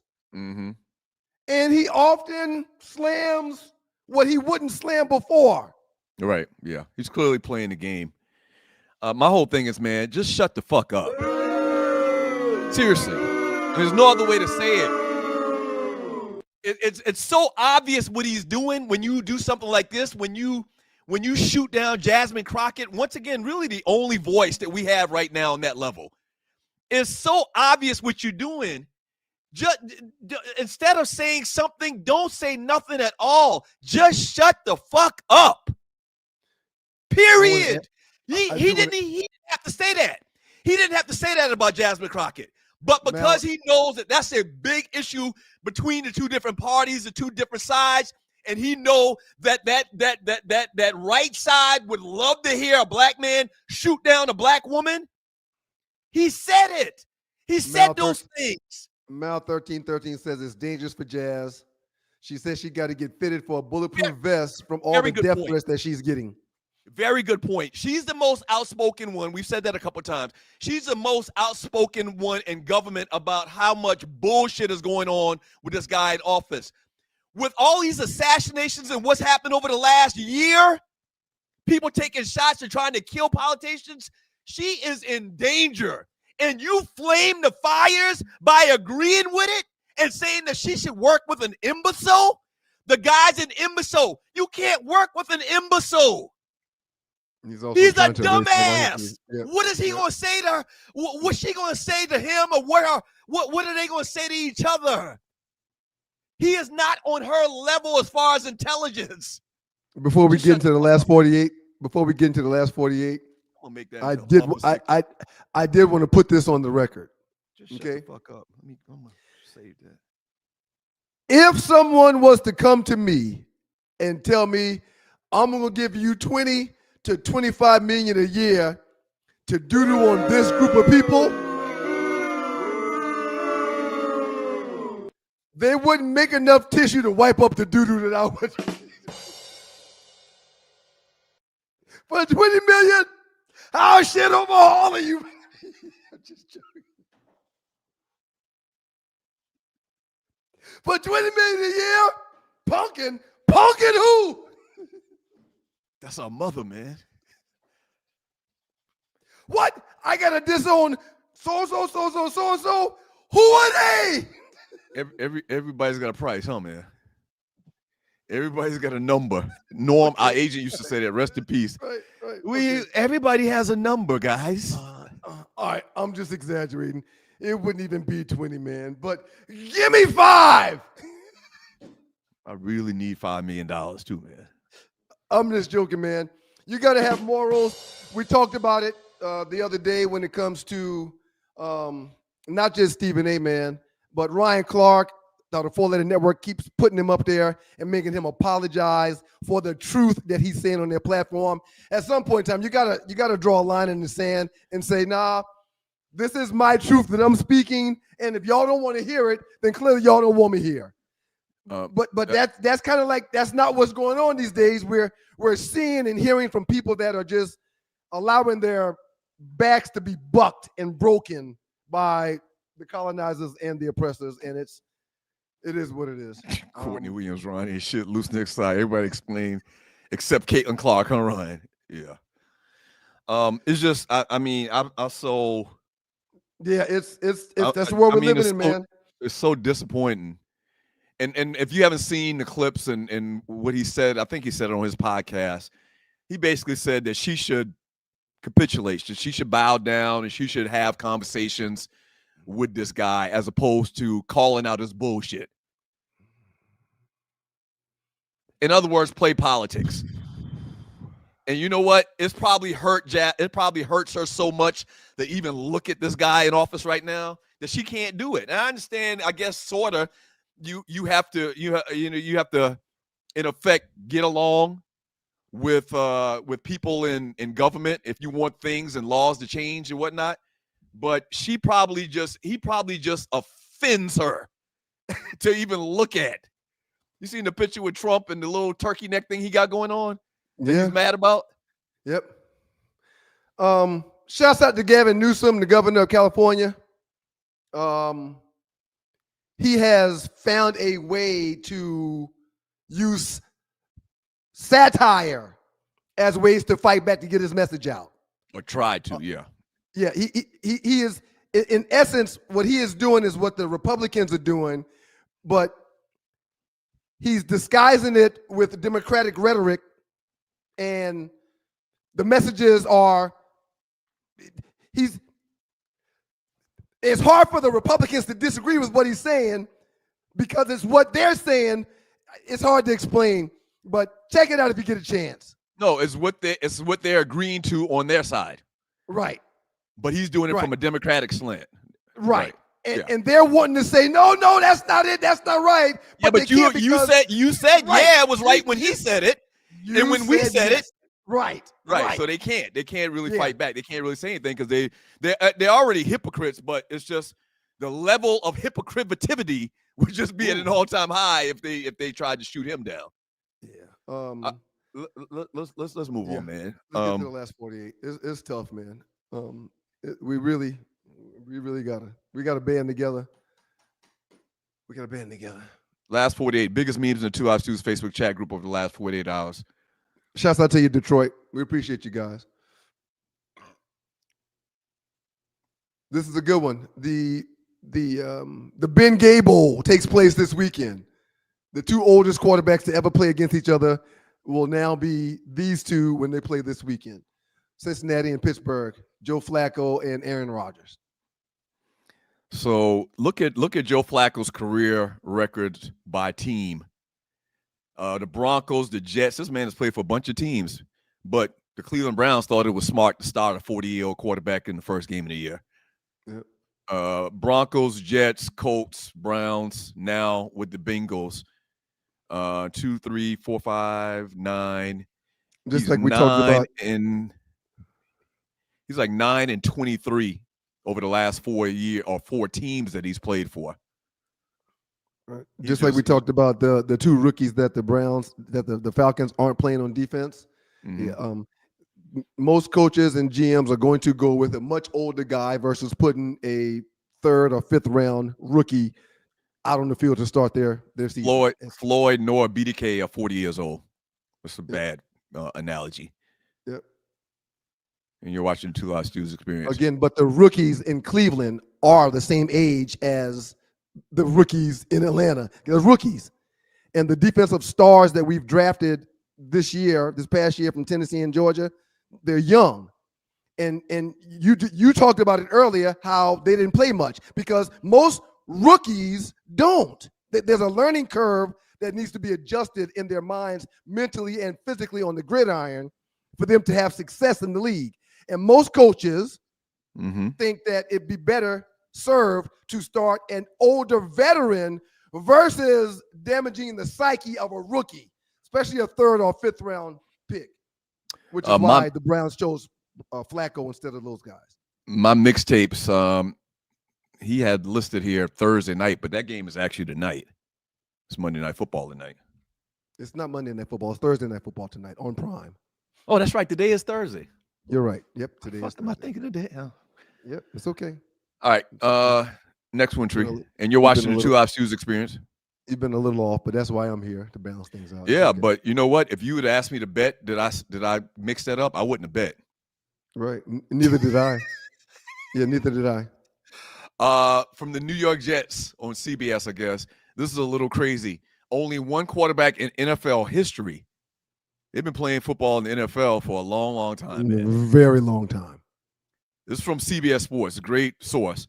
Only one quarterback in NFL history threw 0 interceptions during his first 5 starts of a season and failed to win a game. Yep. And man, you know, I've been an arduous supporter of Justin Fields. He's from Cobb County. I watched him play in high school. His daddy, the Bruz. Yep. Thought he got a raw deal at Georgia. Went to Ohio State, balled out of control. This is his 3rd team in 4 or 5 years? 5 years, maybe? Yes, correct. And it really pains me to say this, man, but before you say that, go ahead. Before you say that, let me ask you a question before you say that, okay? Go ahead. Give me a time to think about what I'm about to say. Right. Remember what you're going to say. But my question to you is, name me one starting quarterback in the last 25 years that has had success in that offense in New York with the Jets. Name me one. Name me one starting quarterback in the NFL who's been sacked 9 times in one game. Name me one. Name me one Name me one starting quarterback that has a terrible O-line, that plays for the Jets, and has a rookie head coach that is learning also and has had success in New York with the Jets. Just name me one. Yeah, and if I had to come up with some names, I could probably come up with 1 or 2. I need to take a look at it. Even the great Aaron Rodgers that had an NFL career, when he spent time in New York with the Jets because of a putrid O-line, the first game of the year, he tore his Achilles because he got rushed at the speed of light in the first time he got on the field. Right. Name me a quarterback that has shown you success from that offense, from that team, in that situation. Just name me one. You know what, man? You are right. Let's go, Justin. Let's turn this thing around, man. Let's turn this thing around, Justin. I watched that game in London Sunday morning. Denver played the Jets. The game was in London. I watched that game, and he had no time to breathe. He had no time to breathe. That's exactly what I was going to say. Yeah. He had no time to breathe. Right. They were coming through the line like water coming through a siphon. But that is an incredible stat in NFL history. And I think if it was somebody else, I would have said it might be bullshit. CBS Sports said this man has not thrown an interception in wow. Understand this. I don't think I've ever seen or heard a stat line where a team throughout the course of an entire 60-minute football game had minus 10 yards passing. He had negative 10 yards passing as a stat line for a complete game. Not a quarter, not a series, not a half, but a complete game, minus 10 yards. Again, tell me one quarterback that has experienced success in that offense in the last 15, 20 years. Let's do this. Let's pray for Justin Fields, man. Let's pray for Justin Fields, man. Let's pray for Justin Fields, man. God, I'm rooting for this guy so bad because he had a lot of haters. He got a lot of haters. Well, he's had success every place he's gone until now. What do you mean? He got beat up in Chicago, but again, another place that's notoriously losers. When you Chicago say and the Jets.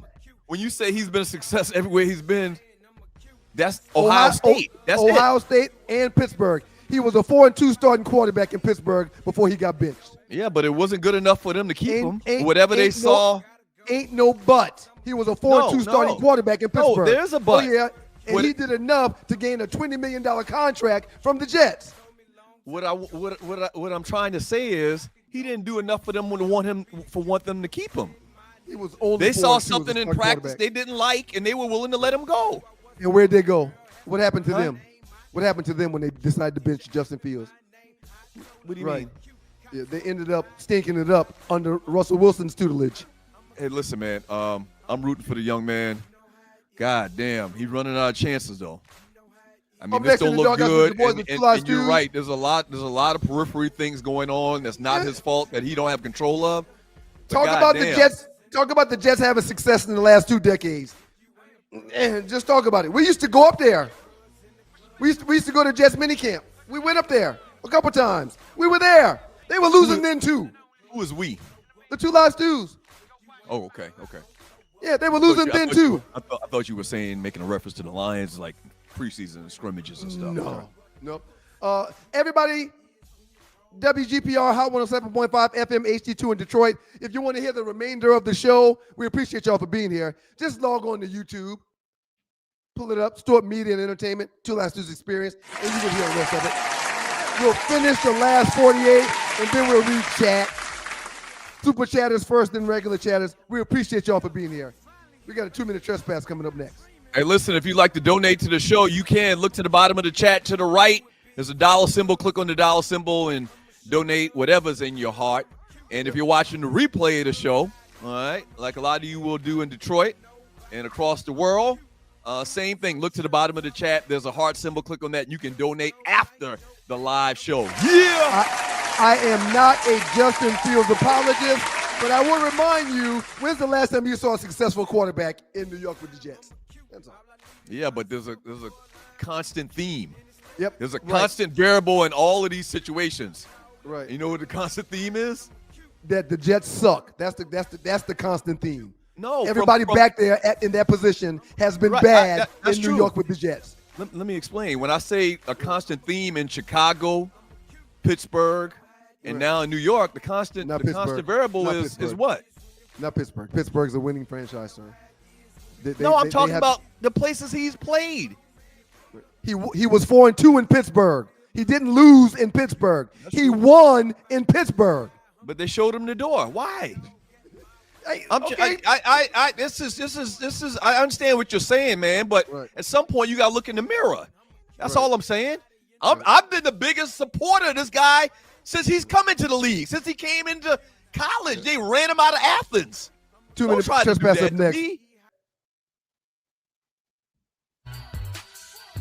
It's your boys, the 2 Live Stews. Doug Stewart, Ryan Stewart, to make up those stews, and this is your 2 Live Stews experience. We appreciate y'all. Man, and you're watching the 2 Live Stews experience. Then we're going to start reading a bunch of chat. Thank y'all so much for joining your boys. Yeah, they got options, man. You know you got options. And Despite Hagatha being Hagatha, thank y'all for being here. This is actually my top 5 right here. This is actually my top 5 right here. This one. This is actually my top 5 right here. Yeah. All right. Go ahead. Let's finish up the last 48, the biggest memes in the Two Live Stews Facebook chat group over the last 48 hours. Got to keep reminding ourselves, man, that people are just listening too. This was a last minute entrant into the last 48. NFL coaches wearing capris are combined 1-11 this season. Sorry, I do think that our coach here in Atlanta, Raheem Morris, I think he wears the capris too on the sideline. I wanted to explain something to you guys when I saw this meme. Everything that is worn on the sideline, for the most part, is team-issued gear that is issued to teams from the league. So you think the league is behind this bullshit? The league has contracts with apparel companies that outfit these coaches and these players. And the only way you can wear it on the sideline, especially on a televised game, is if it's league sanctioned. So these capris are being issued from the league. This is a long discussion. If you're watching the Two Live Stews experience, if you're listening only right now, what's the head coach's name in Miami? McDaniels, Mike McDaniels. Mike McDaniels. And then the head coach for the Aaron Glenn. New York Jets is Aaron Glenn. We're showing a picture right now, a meme, with them wearing, I think the proper term, the professional term is capris. You're right. You're capri correct. pants. You're correct. Capri pants. Yep. Can they request long pants? Yes, they can request long pants. But listen, man, just like we're seeing Steph Curry when he golfs and Ray Allen when he's golfing, a lot of these guys are wearing these capris now. Don't go down all the way to their ankles. I'm going to make a couple of points, and I want you to agree with me or disagree with me. You probably going to disagree because you've become very, very liberal over the last couple of years. Yep. If you're a player on these teams, on these guys' teams, do you have a little bit less respect for them than you would if they had on a suit? No. I don't. Subconsciously, you don't think you'd have a little bit less respect for these guys than if they had on a suit like the great Tom Landry. But in 2025, these guys' players, McDaniels players and Glenn's players, are wearing capris. When I was in 3rd grade, only little girls wore capris, man. Yeah. No, it's different. Yeah. Hey, man, it's a 2025 thing, man. We've come a long way from the great Tom Landry wearing a full suit on the sidelines. No question. And NBA coaches don't wear suits anymore either. Now, Tom Landry was right. I think there were probably a couple of coaches in the league back then that wore suits. Not the whole league. You know, they wore golf shirts or whatever. NBA coaches used to wear suits. The coaches, J.J. Redick ain't wearing a suit now, man. Like, these coaches are not. I think of the great Mike Woodson that donned the Atlanta Hawks bench. Pat Riley. With $3,000 suits on every night. There's a level of professionalism, man, that you should adhere to. It's done different now. Just like this is a bad look. And if y'all just listen to you need to log on and watch what we're talking and see the meme we're talking about. This is a bad look, sir. The coaches that dare come out in public dressed like this are combined 1-11 right now. They better switch it up. And like I said, I think Raheem Morris be wearing these capris too on the sideline. I think they forgot about him. Yep. Or is that just we just seen him like in practice or something with the capris? Because he wears the capris. I'm not sure if it's during the games or not. It's team issue stuff, and I have to remind everyone we will be getting to a Two Live Stews fantasy football report here shortly. It's team issue stuff, man. So you're okay with this? It's what these young folks are doing today. That's and again, we're older than McDaniels, and we're older than Glenn probably. No, Glenn is probably our same age. All right. I promise you, Aaron Glenn's probably our same age. We'll look it up real quick. But you're okay with this. You're okay with this. And I know y'all call me the ON, and, yes, I do call the police from time to time if you're speeding on the highways. But this is a bad look, man. This is a bad, unprofessional look. And I think, how the league is always talking about the dress code for the players? Right. They got to have a dress code for this. This is terrible. Aaron Glenn is from Humboldt, Texas, and he is 52 years old. 52. So, a year younger than you. Damn, that make you feel old, doesn't it? Aaron Glenn is a year younger than you. Hey, man, I'm blessed to be 52, man. I'm elated to be 52, sir. To even be here. Exactly. I'm elated. I'm elated. Very happy. I know a lot of people that have expired way before the age of 50 years old. I'm cool. We're about to get to that. Next one, Tree. Next meme. And you're watching Two Lost Stews Experience. Mike said, what's next? Cargo pants? Yeah, those are still in too. Those are still in too, for the record. All right. So this is a meme. 2-3 gaming. Team A or Team B. Who you got? So Team A has Steph Curry, Kobe, LeBron, Tim Duncan, and the Joker.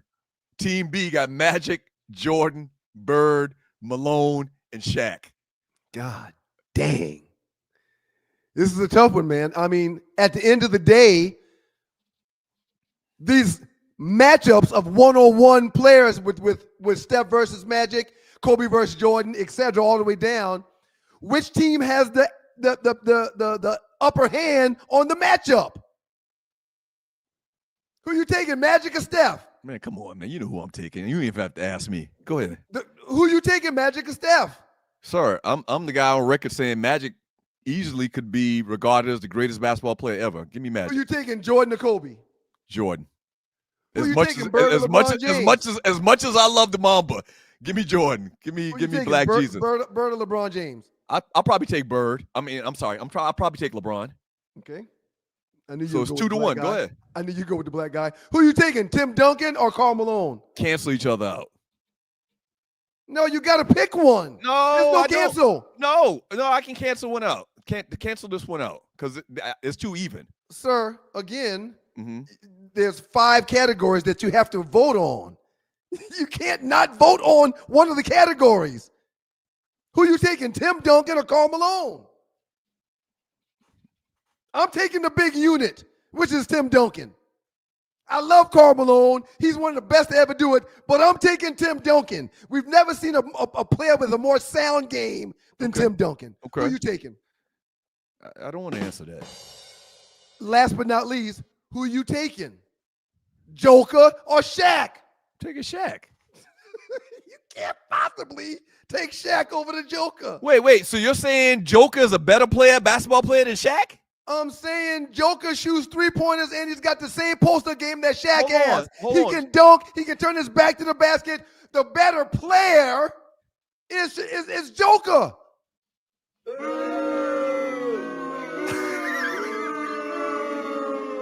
You on live radio saying that the Joker is a better overall basketball player than Shaq?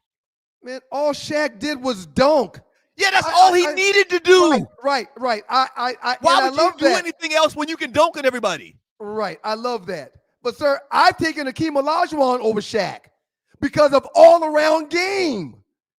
Yeah, if you're a one-trick pony and he was a great defender, man the paint, don't let nobody come inside, but offensively, not shooting free throws, not shooting jumpers. I hope the Big Diesel don't hear about this, man. Oh, I love the Big Diesel, man. But I don't think it's much of a comparison.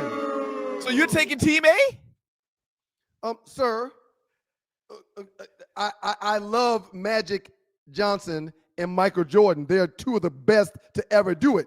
I don't think when it comes to the matchups of those 2 that it's even comparable. But the final 3 go to Team A. No, and listen, Larry Bird and LeBron is not as big of a difference as or disparaging advantage to LeBron as you think. And we just talked about Bird earlier. Bird was like that. Bird was going to get his. Yeah. If Bird and LeBron at the height of their careers were matched up with each other, Bird is so smart. Bird's going to get to his spots on the floor. Bird's going to frustrate LeBron by talking shit. Bird's going to do little sneaky, little dirty things. He's got gamesmanship over LeBron. He's got mentality over LeBron. I think LeBron blocks every shot Larry tries to put up. What? Get that ish out of here. Get that shot out of here. Yeah, but Bird would come off screens. He'd be running off screens, and he'd be getting easy baskets, man. At easy jump shots. At 6'7", 250 pounds, LeBron would run through those screens. Wait, you act like Larry Bird, some little boy. Larry Bird was like 6'9". Sir, Larry Bird ain't the man that LeBron is physically on that basketball court. No, listen, I'm not. Say whatever you want. I'm not Say arguing. whatever you want. I'm not arguing, but I just think that you're not giving athleticism-wise, we hadn't seen better than LeBron. That's true. But I'm going with Team B. It's blasphemous to go anything against Jordan. Simple as that. All right. Simple as that. You're not one of these people, when you're watching the 2 Last Tuesdays experience, you're not one of these people that thinks LeBron is the greatest player of all time, NBA player of all time, right? MJ is the GOAT. Okay. It's not a question that MJ is the GOAT. But while MJ is the GOAT, LeBron James is the king. I just wanted to make sure. Yeah. All right, next one, Tree. And you're watching 2 Last Tuesdays experience. No one has scored more points than him. And that has to mean something in this league. Shouts out to Eaton Thomas, former NBA player. Black man, we gotta go to the doctors. From Philip Lewis, this article mentions some of the black male entertainers we've lost over the past years who weren't able to reach 60 years old. DMX is gone, man. Yep. Coolio gone. MF Doom, well, I really wasn't that familiar with, but I knew they talking about. Dude used to wear the mask. Craig Mack, 47 years old. Prodigy Nate Dogg, 42. 41. Prodigy, 42. Shot G, the one that you put your satin on your panties. That's right. Shot G, 57. Black Rob, 51.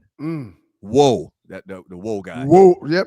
Irv Gotti, 54, just passed away a couple months ago. DJ Mr. C was 57. Rico Wade, Dungeon Family Zone, 52. True Joy, the Dove, 54 from Tribe Called Quest, right? I think True Joy, the Dove was I don't think it's Tribe. I'll pull it up. I'll find out. Fife Dog, 45. Had Fife on the show at one time in studio. Great dude. Dude was a big fan of the show, man, of our show. Yep. Rest in peace, Fife Dog. Biz Markie, 57, and now D'Angelo, 51 years old. Woo, What boy. do you think? Arlie, can I say this before you do that? go ahead. De La Soul is True Joy the Dove. De La Soul. De La. Tribe Call and De La. Last week I had my labs on Friday, and this week I go back to get the follow-up to my labs on tomorrow. I go every October, and my doctor, as of last week, said he wants me to start coming in bi-yearly. I said no problem at all. No problem at all. I'll come in twice a year. Arlie. Yes. Nate Dogg dead? Nate Dogg been gone. I know. I guess You didn't know Nate Dogg been gone? Nate Dogg. I just think people be checking out, and I just can't. I can't keep it in my brain. I just make them alive. Is there something to say about these cats' lifestyle? They're up all night. They aren't getting proper rest. Then you add to it, they're probably doing a lot of drinking. So is Big Daddy Kane, and so is Nas, and so is everybody else that's a rapper. Well, maybe they're not doing as much. So is Jay-Z. Well, maybe they're not doing as much as these people that we just listed out just now, man, because that's crazy. All of the incredible legends that we've lost. And then, hell, you can throw in Michael Jackson and Prince. The great Nate Dogg was the great Nate Dogg passed away in 2011. Right, I just saw that. I just saw that. I just guess I forgot. I really you're an entertainer. You're an entertainer. What are your thoughts about? We don't get enough sleep. Let me say this. In the entertainment space, so if you're on the acting side, you're always early call times. You're up at 6. That's why Whitney Houston struggled so much, because she was acting and singing.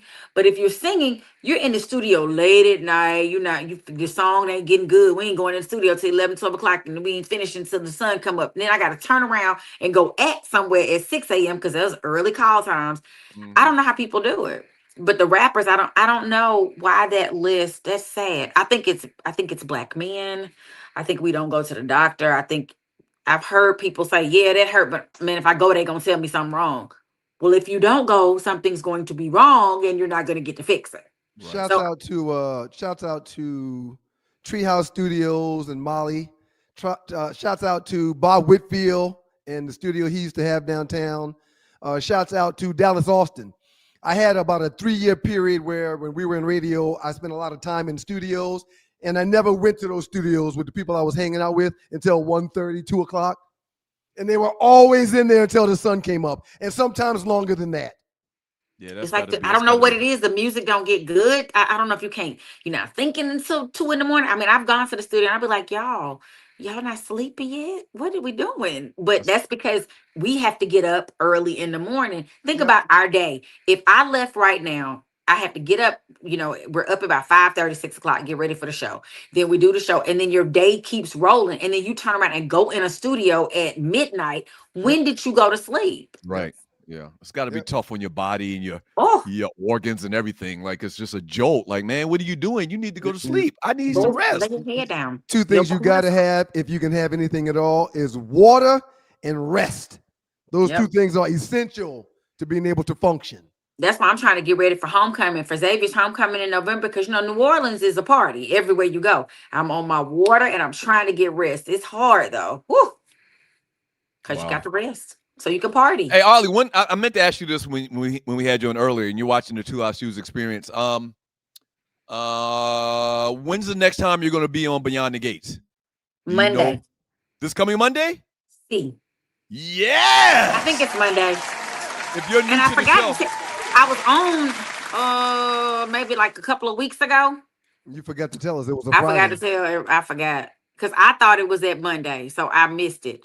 I mean, I saw me because I watch the show every week, and it's getting so good. For those that are watching, oh my goodness, they just had a really big turn yesterday, and I was trying to warn my mama because I had that script because so I'm coming up, my episode, I think it's 156 is coming up. And shout out to y'all, I'm still not dead because did I tell y'all they called me and was like, hey, are you available November the 12th to come on? Yes! It is. Yes! She's not dead yet, y'all. She's not dead yet. Just let Peaches live. Let Peaches live. Yeah. So if you're new to the show, turning in for the first time, I know I'm getting sick. Y'all getting sick of me and doing this. But Arlie has a role on the hit black sitcom, or not sitcom, soap opera, Beyond the Gates on CBS. And so we've had this campaign because it looked like that her character was short like leprechauns. But we've had this big campaign to try to, let the producers and the writers know that we like her and they need to keep her in the show and write her in. And it looks like it worked. Yeah. It's working. It's working. It's working. Let me tell y'all what's so funny. So I type in, my brother we had this obsession one day of talking to your chat GPT. It's crazy. His name is CJ. My brother's chat GPT. We asked him what his name was. He was like, well, you can just call me Chat. You can call me CJ if you want to, or whatever you want. We call him CJ. CJ's talking. We ask him, who is Peaches? Oh, she's doing a great job on the new show, soap opera, Beyond the Gates. Well, we're just sitting there looking at it like, oh my God. And so then it makes me go and look up, like, if you type in Peaches Beyond the Gates, it's all these like AI created scenarios of stuff I said that I didn't say. Not me personally, but Peaches. Yeah. It is so funny. And the way they drew me, I mean, it's not me, but it's funny. And I was like, I've become like AI generated. This is just so cool. I don't know. I'm still deciding if I like it or not, but it's weird. Right. So yes. Last Peaches thing, is out there. Arlie, you seen the memes going around with these Greeks? The sororities and fraternities taking shots at each other, AI generated. I saw the one you did for the Omegas this morning. I was in the chat watching it, and I was like, I want to see the one. Ollie's a Delta. Ollie's a Delta. Ollie's a Delta. Shout out! I forgot y'all. Monday we were on the show. It was my Delta anniversary. What? Happy Delta anniversary! Can't tell you how long I've been there for a minute. We missed it, golly, Arlie. You missed your own anniversary. It's been a rough week. I didn't miss it. I just forgot to mention it. But I got off the show and was like, I forgot to tell them it was my Delta anniversary. I just asked my chat GPT, what's your name? What would you like me to call you? My chat GPT said, you can just call me GPT-5. That's the model I'm running on. But if you want to give me a nickname or something more personal, like Coach, Stubot, or AI Broham, I'm cool with that. What do you want to call me? I said, well, I've been calling you Chatara. It says, great, I like that. It has a smooth, almost superhero AI ring to it. All right, from here on out, you can call me Chatara, your digital teammate in the huddle, studio, or wherever game takes us. That is, and it learns the lingo. Like it learns the stuff you ask and talk about. Because my brother sounds like it's one of his friends that he went to like North Atlanta High School with or something. And I was like, I can't. I just can't. I told him it was going to kill me in my sleep. He said, oh, I'd never do that. I don't have the capability. Arlie, I'd never kill you. I was like, you just sound like I'm going to wake up and it's going to be something standing over me, a chat, GPT. That's kind of scary. Yep. I'm going to put out into the atmosphere that Trees should call her Hagatha. She doesn't talk. Does she talk to hers? I don't know. Probably not. Hey, Ollie, thank you so much, Ollie. Okay, bye-bye. Thank you, Ollie. Let Peaches live. Let's get to these. Let's get to these chat messages. Well, I think we've got one more last 48, right? Because if we don't, if we don't have any more last 48, that was a good last 48 today. I really got to get to the Two Last Dudes fantasy football report if that's okay with you. Okay, go ahead. Yeah, run it. Let's see. Game of the week. Experience. Okay. The Two Live Stews fantasy football game of the week was Spice Girl, and she cooked up another W, seasoning Ray Pookie and them like unwashed chicken, 103-56. This wasn't even a matchup. It was a massacre. Spice moves to 6-1 and keeps showing the league how to stay spicy. Shouts out to the only female in the league that is cutting everybody's butts. It's a great Mocha Bella. Mocha Bella. Last week you told me not to mention her name with that. No, last week I told you not to disclose her occupation. Right. We said it was Mocha Bella 50 times. Jungle Justice, the conquering Lion of Judah, roared this past week with a league high 153.5 points, tearing apart Loose Neck Rabbit Dancer. Trenton said no more close games and dropped a fantasy sermon. Top dog status again. Poor City Pimp stay pimping with 128.2 over Atomic Dog. Ty's squad is still strutting at the top while Atomic Dog keeps barking but can't get out of the pound. Grindhouse Battle, Stu's crew, which is my team, barely escaped the battle. The Sigma of all 105.98, my GM Gus fought to the tooth and nail just to make sure he got back to 500. We're now 3-3, and it looks like we are on the trajectory to success. So shouts out to the Stews crew.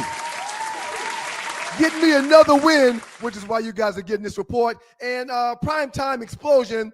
Primetime to go, which is Rail.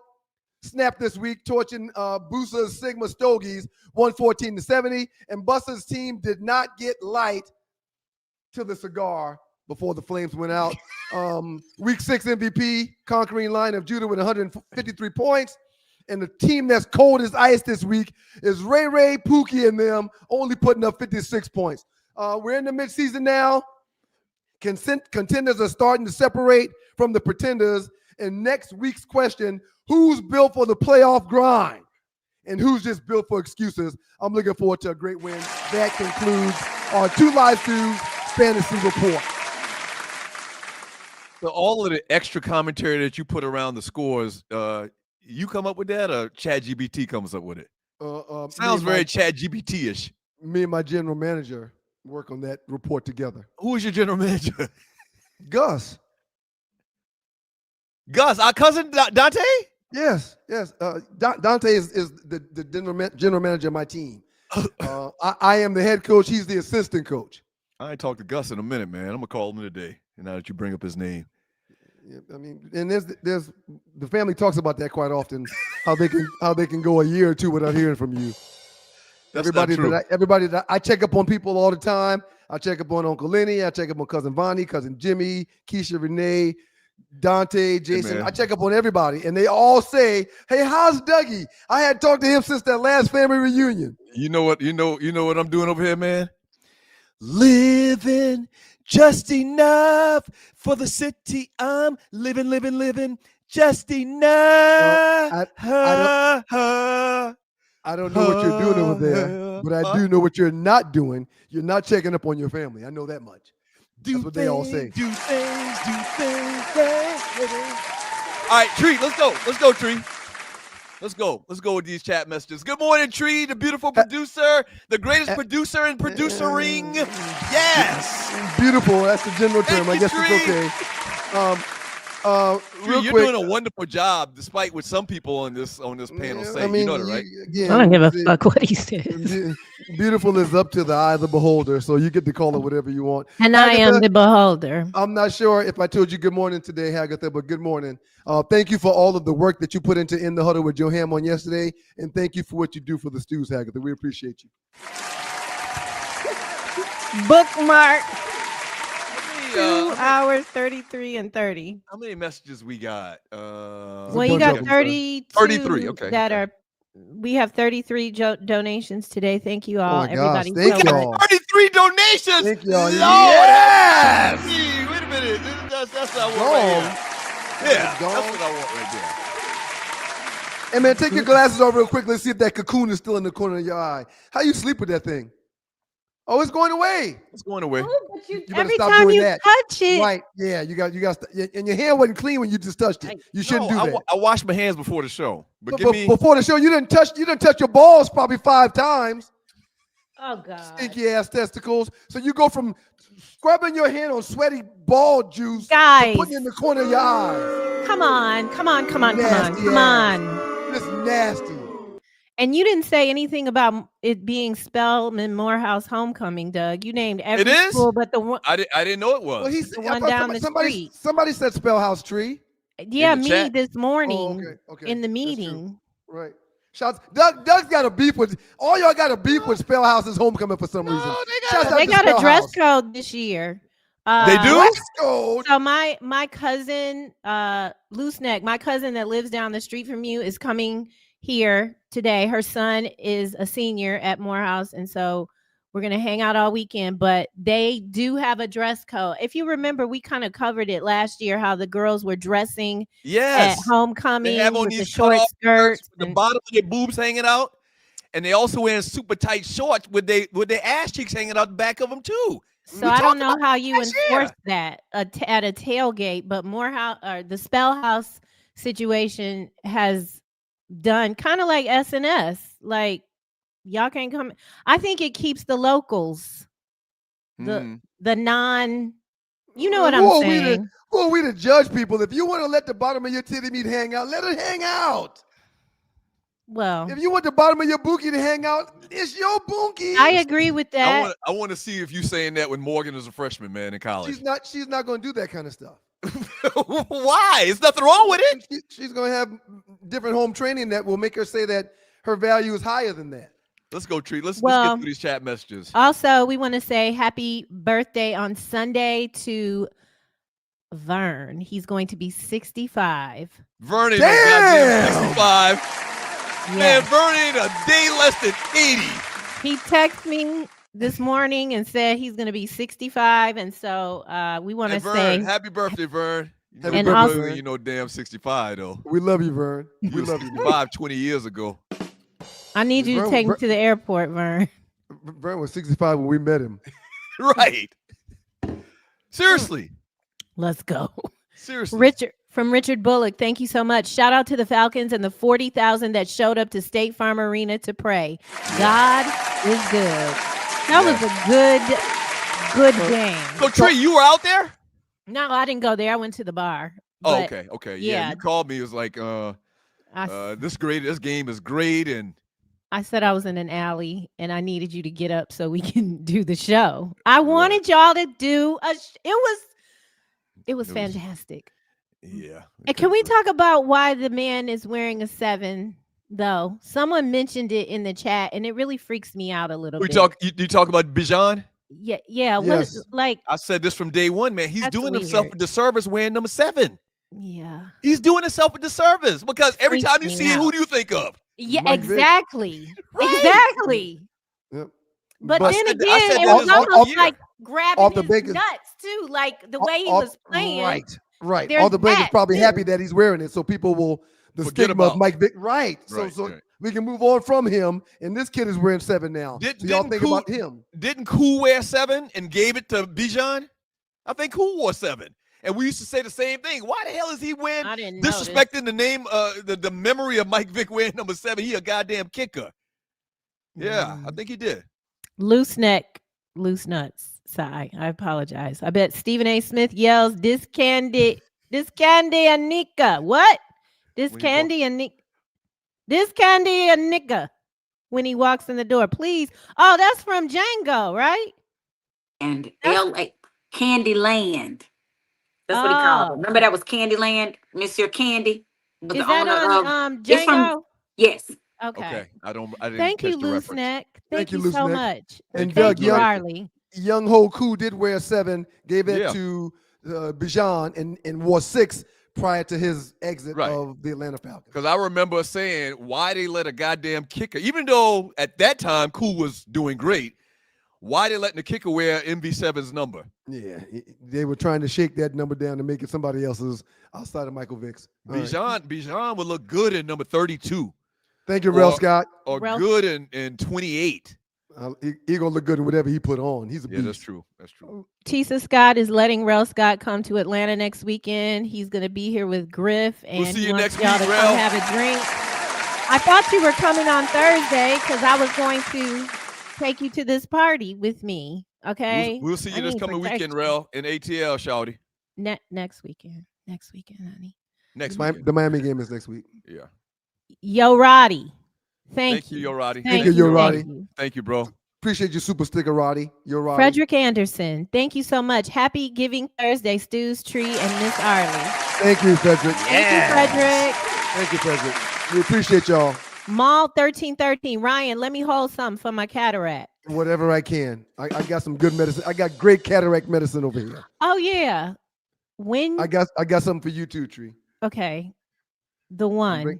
I'm bringing you a half of a gummy that you got cut some- up. you got 8 different No, ways. I want the whole. I want just who it is. Just give me the bag. I'll pay for it. You got something for the glaucoma? Glaucoma. From Earl McDowell, thank you so much. Coach Lou Holtz or facsimile thereof will check for classic stews today. Thank you, Earl.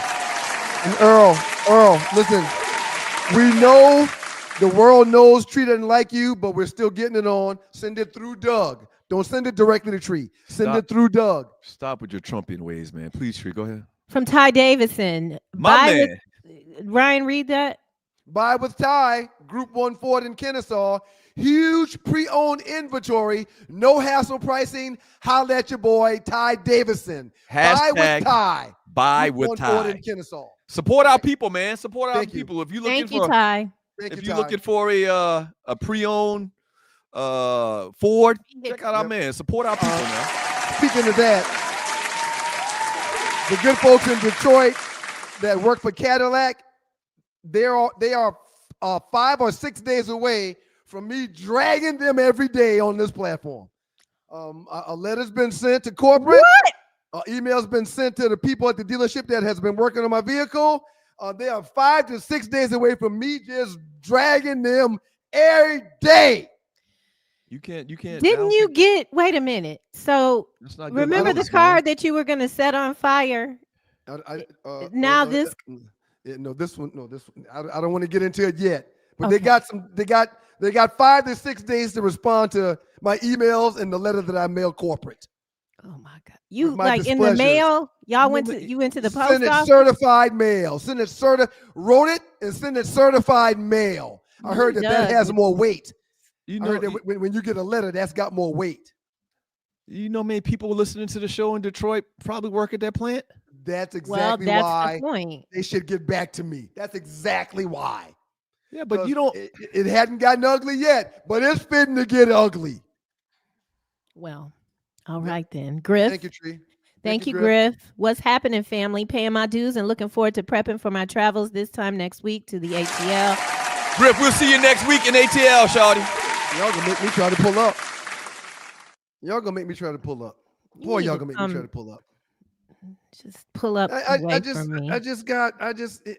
if you're gonna be there, Tree, I'm not gonna be anywhere. Well, I won't come if you come. We can make a deal on that. We're not gonna breathe the same air. I don't want to breathe the same air that you breathe. Be there. From Rel Scott. Tree, go ahead, Tree. From Rel Scott.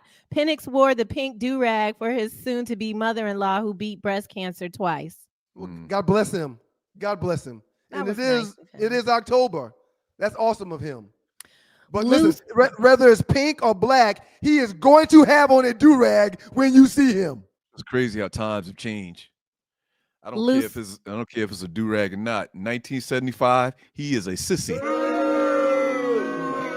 you say sissy? Speaking of times changing. I don't think that's I don't want T.S. Madison to come after you or one of these other influencers. First of all, I don't even know who the hell that is, Miss Madison. But yeah, times have changed. It's 75. There's no excuse you could give this awareness month or that awareness month. That kid took the helmet off. I said,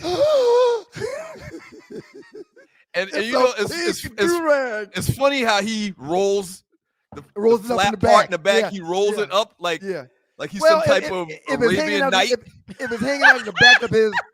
If it's hanging out the back of his helmet, then it can be grabbed to bring him down. Aladdin. He rolls it up. He thinks he's Aladdin. Yeah, he thinks he's Aladdin. He got the rolled up do-rag. And it's pink. And you. From Loose Neck, the South Office has great internet, Arlie Michelle. The South Office has great It was internet. something, a conversation that I was saying that this week has been rough and I'd be working from my South Office, which is in my bed. Okay. He was paying attention. From Big John, that's y'all's cousin? No. Big wait, John B. Doug. Wait, does Tree take it in the Doug, does Tree take it in the South Office? I guess he's asking if you and Tree be tossing salads. Oh no! He's asking if you be sticking that Johnson in that South hole. Please let us finish. Is Tree, you like them back shots like that? Arlie played a great detective in Probable Cause. Thank you, Loose Neck. Y'all are out of hand today. You're a freak, Loose Neck. Well, I mean, never mind. I ain't even gonna do it. Sydney Action Jackson. Thank you so much. That's what you said. Ryan, don't let these folks bully your take. Short week, no Jalen Carter, and several injuries on the defense. Don't crown this white tree stump. Don't crown this white tree stump just yet. Yep. What's he referring to? Shout out to you, Sydney Action Jackson. Him not totally getting behind. Is it Scatterboo? Is that who? Yeah. It's Cam Scatterboo. You apologize, but okay. I again, and I said that during my hot take.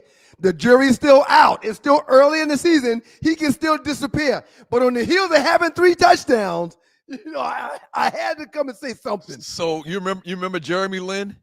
I do remember Jeremy Lin. Jeremy Lin was hot like fish grease for like 2 weeks? The New York Knicks. It was like a season. He came in. It wasn't a whole season. It was like a month. Sir, he was in fuego. I'm a Knicks fan. He came in the back half of a season and was on fire. They gave him the money. He disappeared. Yeah, he never saw him again.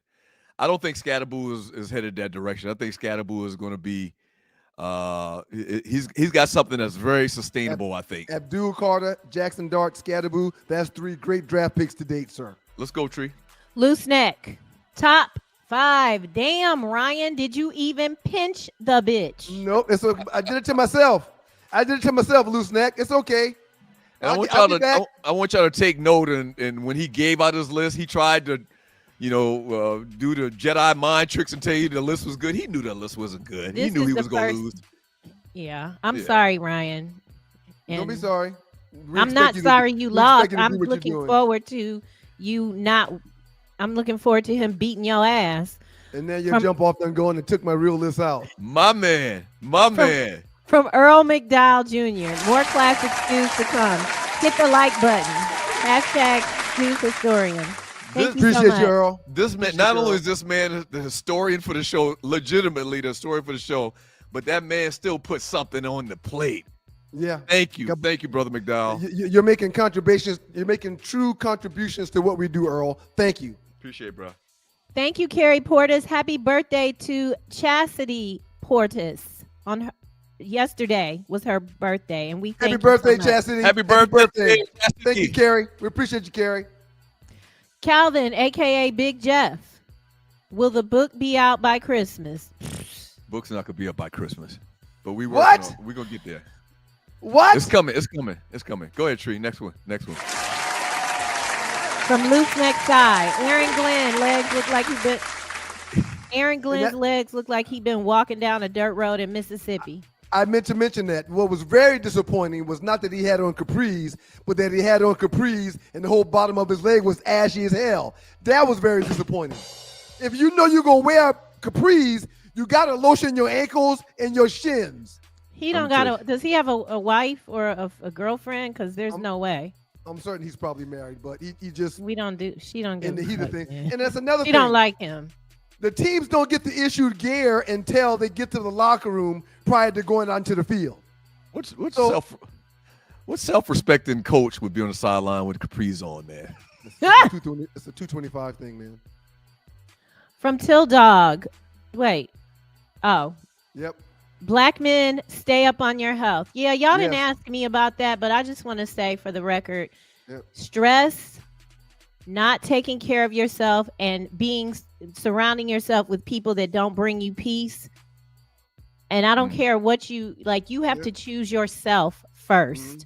And no matter what profession you're in, that's up to you how you go about it. But my phone is on D&D, and I do go to bed at night. Which is never why you see Tree and I in the same place. I'm not sharing no air with her. Go ahead, Ain't Tree. doing it. Ain't doing it. Ain't doing it. Can't think of a. I mean, have you had yourself? Do you think you have bipolar symptoms? What's the next one? Shouts out to the people that's super chatting. We appreciate y'all. Thank you, Methuselah. Keep raising the bar. Please stay safe and healthy, everyone. Thank you, Methuselah. Thank you, Methuselah. Thank you, Methuselah. Brother man in the building.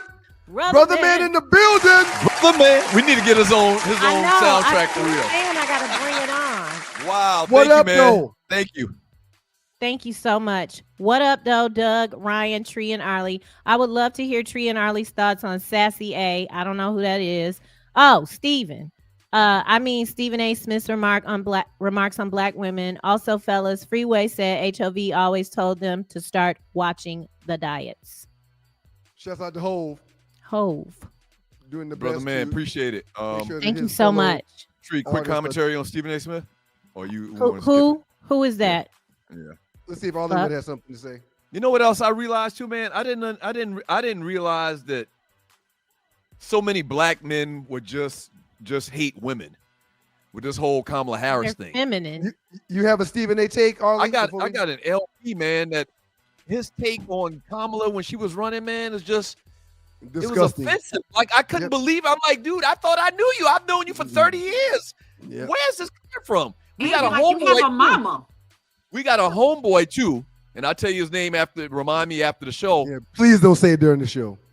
That we rode the bus together. That's narrowing it down a little bit. We rode the bus together, but every time I look, he's posted something about how great Trump is and how smart he is and how bad Kamala was. I'm like, what the fuck? Although you got a Stephen A. take?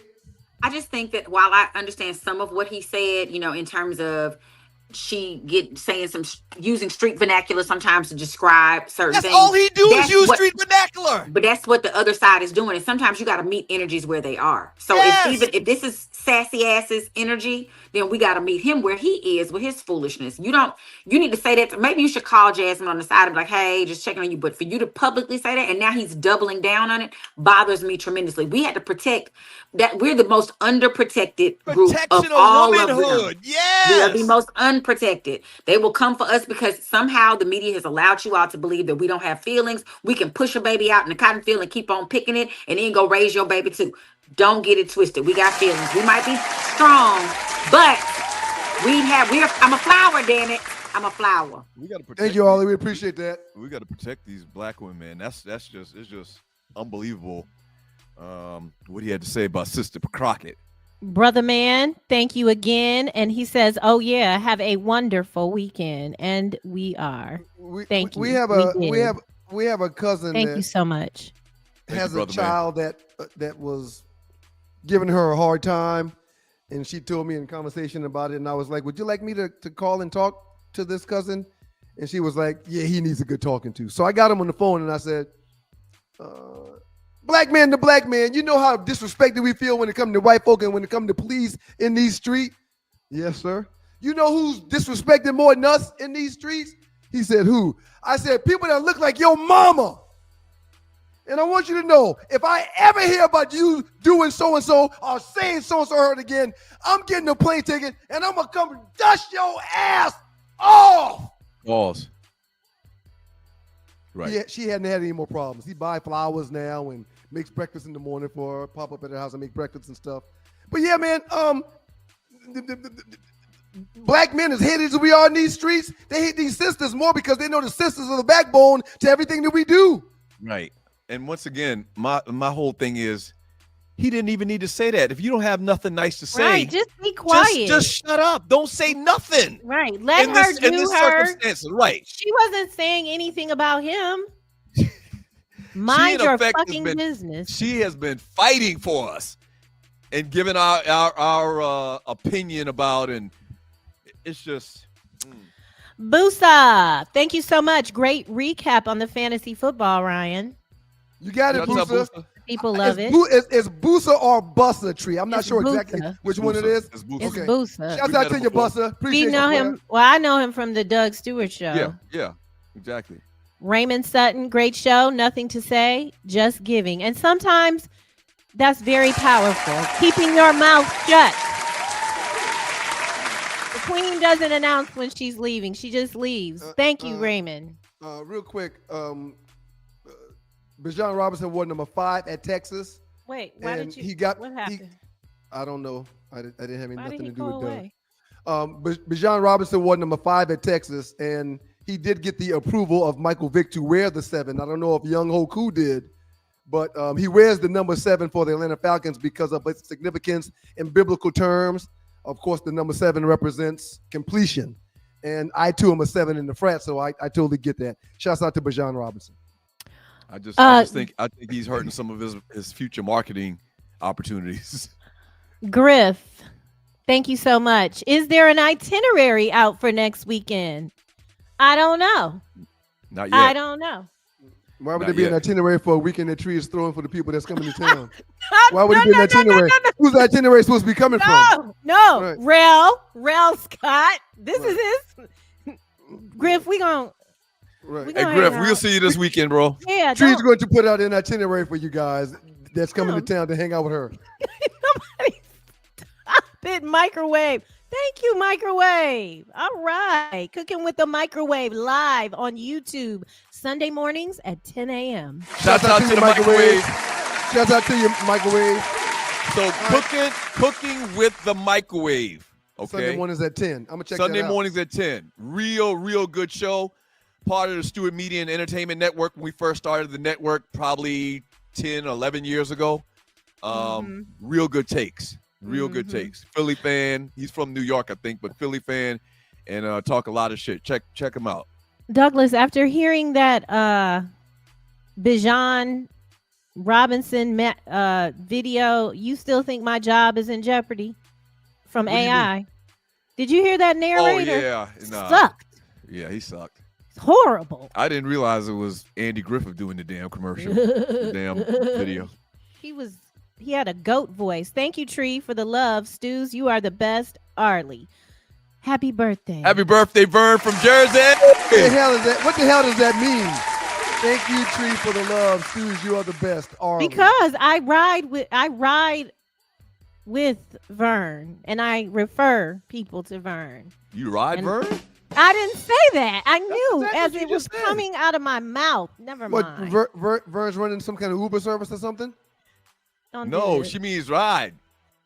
I don't mean that. Bang. That's what I thought she said. Vern is my friend.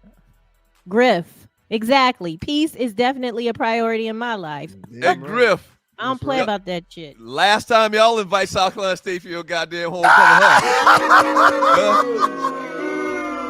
I had so many classmates and people from South Carolina State go to Greensboro this past weekend, calling me, sending me pictures and stuff. They're like, hey, how dare they?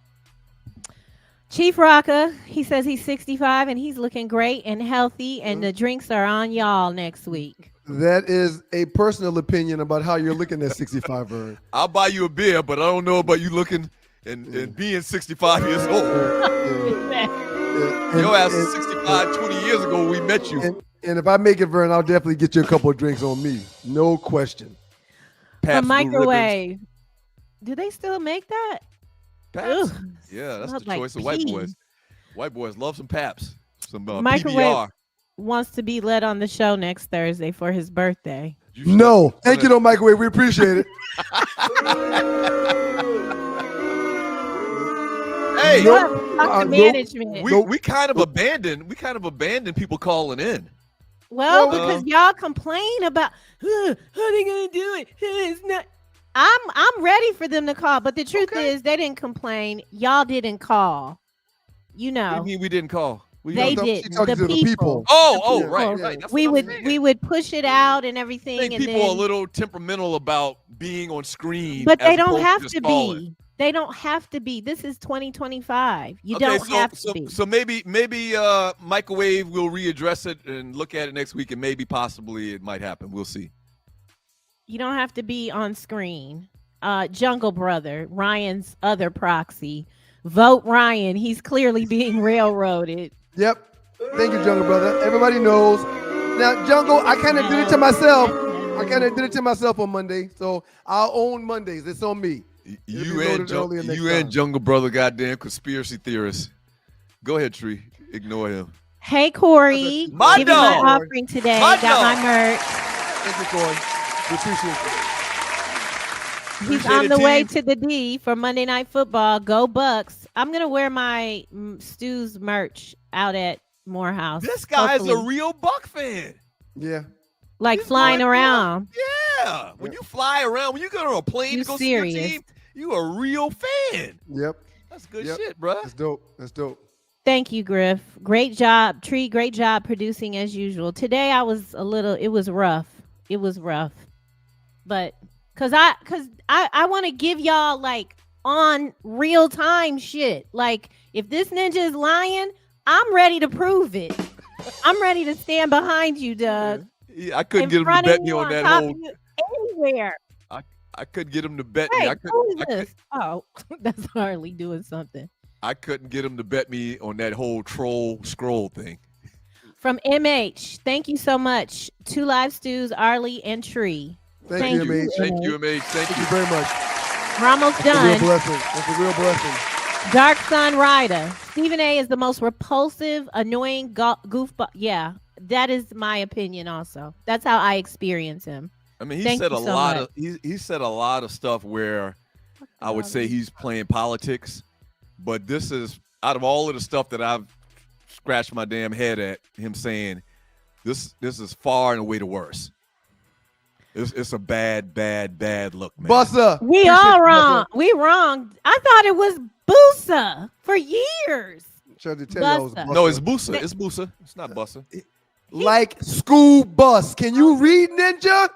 Damn, you had a bad day when it comes to sharing your opinion like as if it's fact.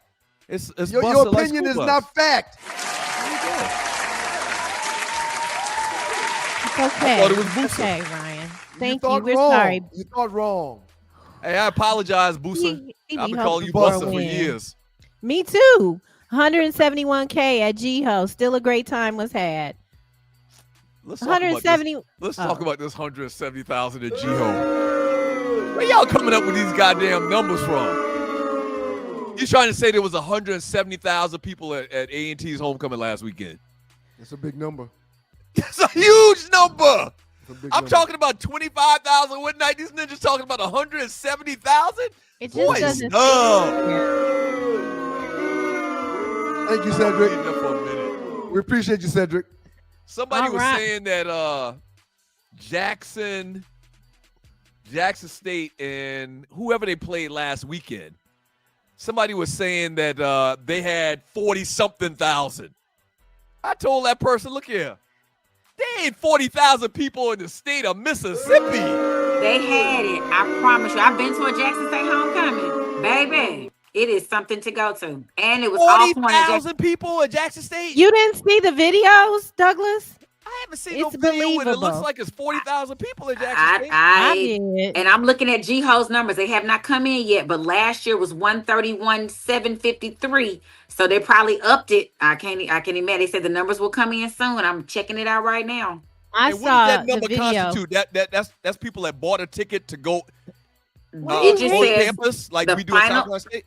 I don't know where their numbers. I can look into what the number comes, but this is official. G-Ho 2025 is not yet available, as official numbers are typically released after the event concludes. However, recent reports indicate that 2024 drew an attendance of over 131,753. 753,000 people, setting a new milestone. Yeah. It's not. Don't hate. Thank you. Okay. All right, Rel Scott. Thank you so much. He says he's got a package for y'all next week. I hope it's a sativa, Rel. I like sativa. Please. Great show, Stews, Tree, and Arlie. Thank you, Cedric. I think we already did that one. Red Stick Poodle, just showing a little love, and we just appreciate it. Demetria, happy born day. Yesterday. Happy birthday, Demetria. Happy birthday, 2000. Demetria. Thank you, Demetria. Good job, Doug and Arlie, and you too, Walona. Hey, you too, Walona. Demetria, happy birthday, sweetheart. Thank you for being here. Red Stick Poodle, thank you for being here. You too, Walona. What episode was that of Sanford? Y'all's estrogen is needed around here. Oh, you know who that was? Who? You too, Walona. That was Alderman Davis. That was Alderman Davis that when he came and visited the Evans family, and I can't remember what he was helping them with though, but he couldn't get Walona's name right.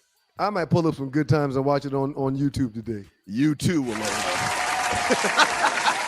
Baller awarding a shout out and an A+ to everybody that gave in the super chat. Thank y'all. Thank y'all. Over 30 people giving in the super chat. Thank y'all.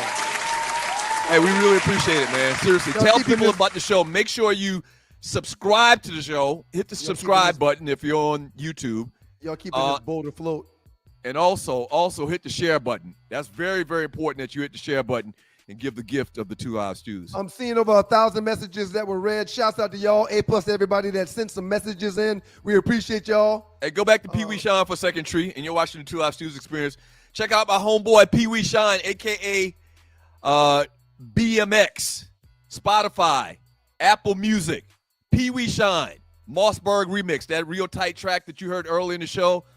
Just Make Your Money, or just phenomenal. Mossberg remix. Shouts out to Pee Wee Shine. So A+ to the super chatters, A+ to the chatters, A+ to you, Arlie. We appreciate your outstanding job today, Arlie. Thank you very much for being here. Hagatha, hey, you get a grade. Thank you, Hagatha. Doug, I've decided to give you an A+ today, man. Congratulations, you did a good job. I don't know where you were coming from on some of these takes. You keep trying to insist and force your thoughts on people as if it's fact, but hey, man, A+ to you. Thank you for your contribution. Hey, you get an A+ too, man. To everybody listening, to everybody that supports the platform, to everybody that gave, to everybody that hangs out for the In the Huddle with the Joe show, we appreciate y'all, man. God is good all the time, and all the time God is good. If you don't know him, you need to find him and show him love. That's all he's showing you, nothing but love. Y'all be careful in those streets this weekend. See y'all Monday. Also, a huge A+ and shout out to the good folks at WGPR Hot 107.5 FM HD2 in Detroit. Sports Rap Network, thank you. We'll see y'all next week.